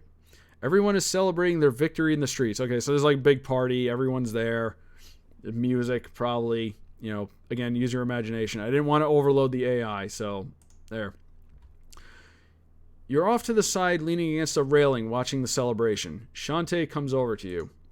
Shantae says, "There you are. Why are you over here by yourself?" You say, "I'm not great with big parties like this." Shantae says, "Mind a little bit of company?" Mind a little bit of company? You say, "Not at all." Shantae says, "What you did back there was kind of scary." Shantae leans on the railing next to you. Shantae says, "What you did back there was kind of scary." You say, "I knew Nico would come through for us. I just wanted him to be motivated." Shantae says, "It was stupid. You could have..." You notice tears forming in Shantae's eyes. You say, "I'm sorry." Shantae says, "Why did you do that?" You say, "The truth is, you, Nico, and Otis are the best things that have ever happened to me. I don't have magic powers like you all do, but I do whatever it takes to make sure you are all safe." Shantae says, "You don't have to be so reckless. You're important to us too, you know. So please, don't throw your life away for our sake, okay?" You say, "Okay, I promise. You know you're very convincing." Shantae laughs a bit. You say, "Maybe I don't say this enough, but I'm glad you decided to stay with us. With us, not Iz.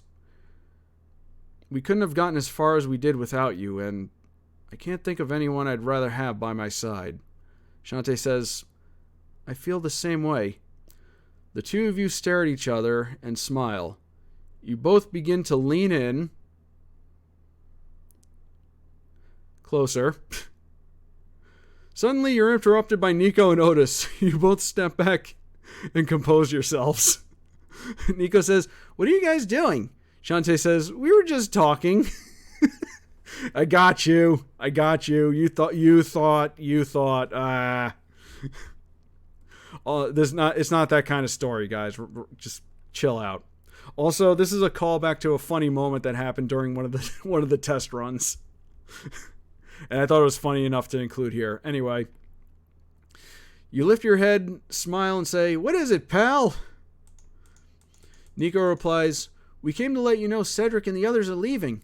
The four of you go to see Cedric, Rue, Prototype, and Silver before they leave. Cedric shakes your hand and says, "Thanks for all your help." You say, "You're welcome. If you ever need us again, you know how to reach us." Cedric says, "We will." Cedric kneels down to Nico and says, "And thank you, Nico. We couldn't have done this without you." Rue says, "We knew you could do it, Nico." Prototype looks at Nico and nods in approval. Silver says, "Take care, Nico. Next time we meet, we should play some chess." Reference to One Shot. Cedric says, "Nico, you may not be the original, but you're every bit as good. And at least you have a place in this world." Nico looks over at you, Shantae, and Otis. Nico smiles and says, "Yeah." Nico walks over to you. You put your hand on his right shoulder. You say, So what are you going to do now, Cedric?"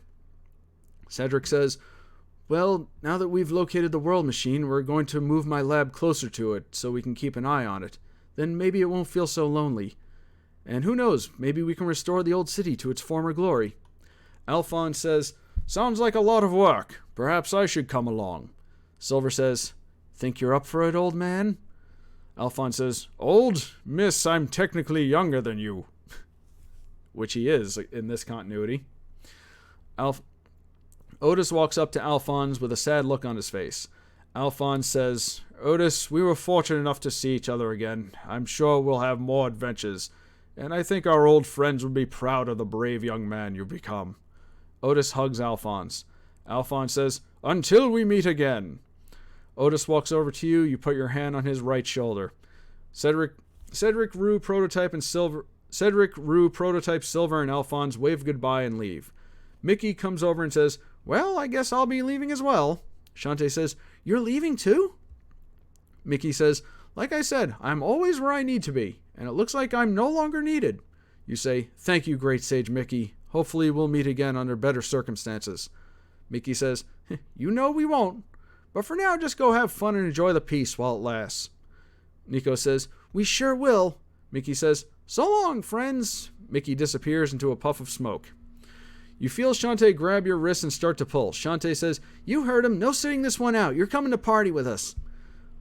Nico grabs your other wrist and says, "Yeah, come on, Rob. Manny and Zook might perform." You feel something shove you from behind. You look back and see Otis pushing you. You say, Okay, stop forcing me." Nico and Otis run ahead. You and Shantae look at each other. Shantae grabs your arm and you walk together toward the celebration. That's all you're getting. There you go. So that's the end of the story. Once again, I'd like to state for the record that I hate Miitopia Rob because his life is way better than mine. But anyway, that's the story.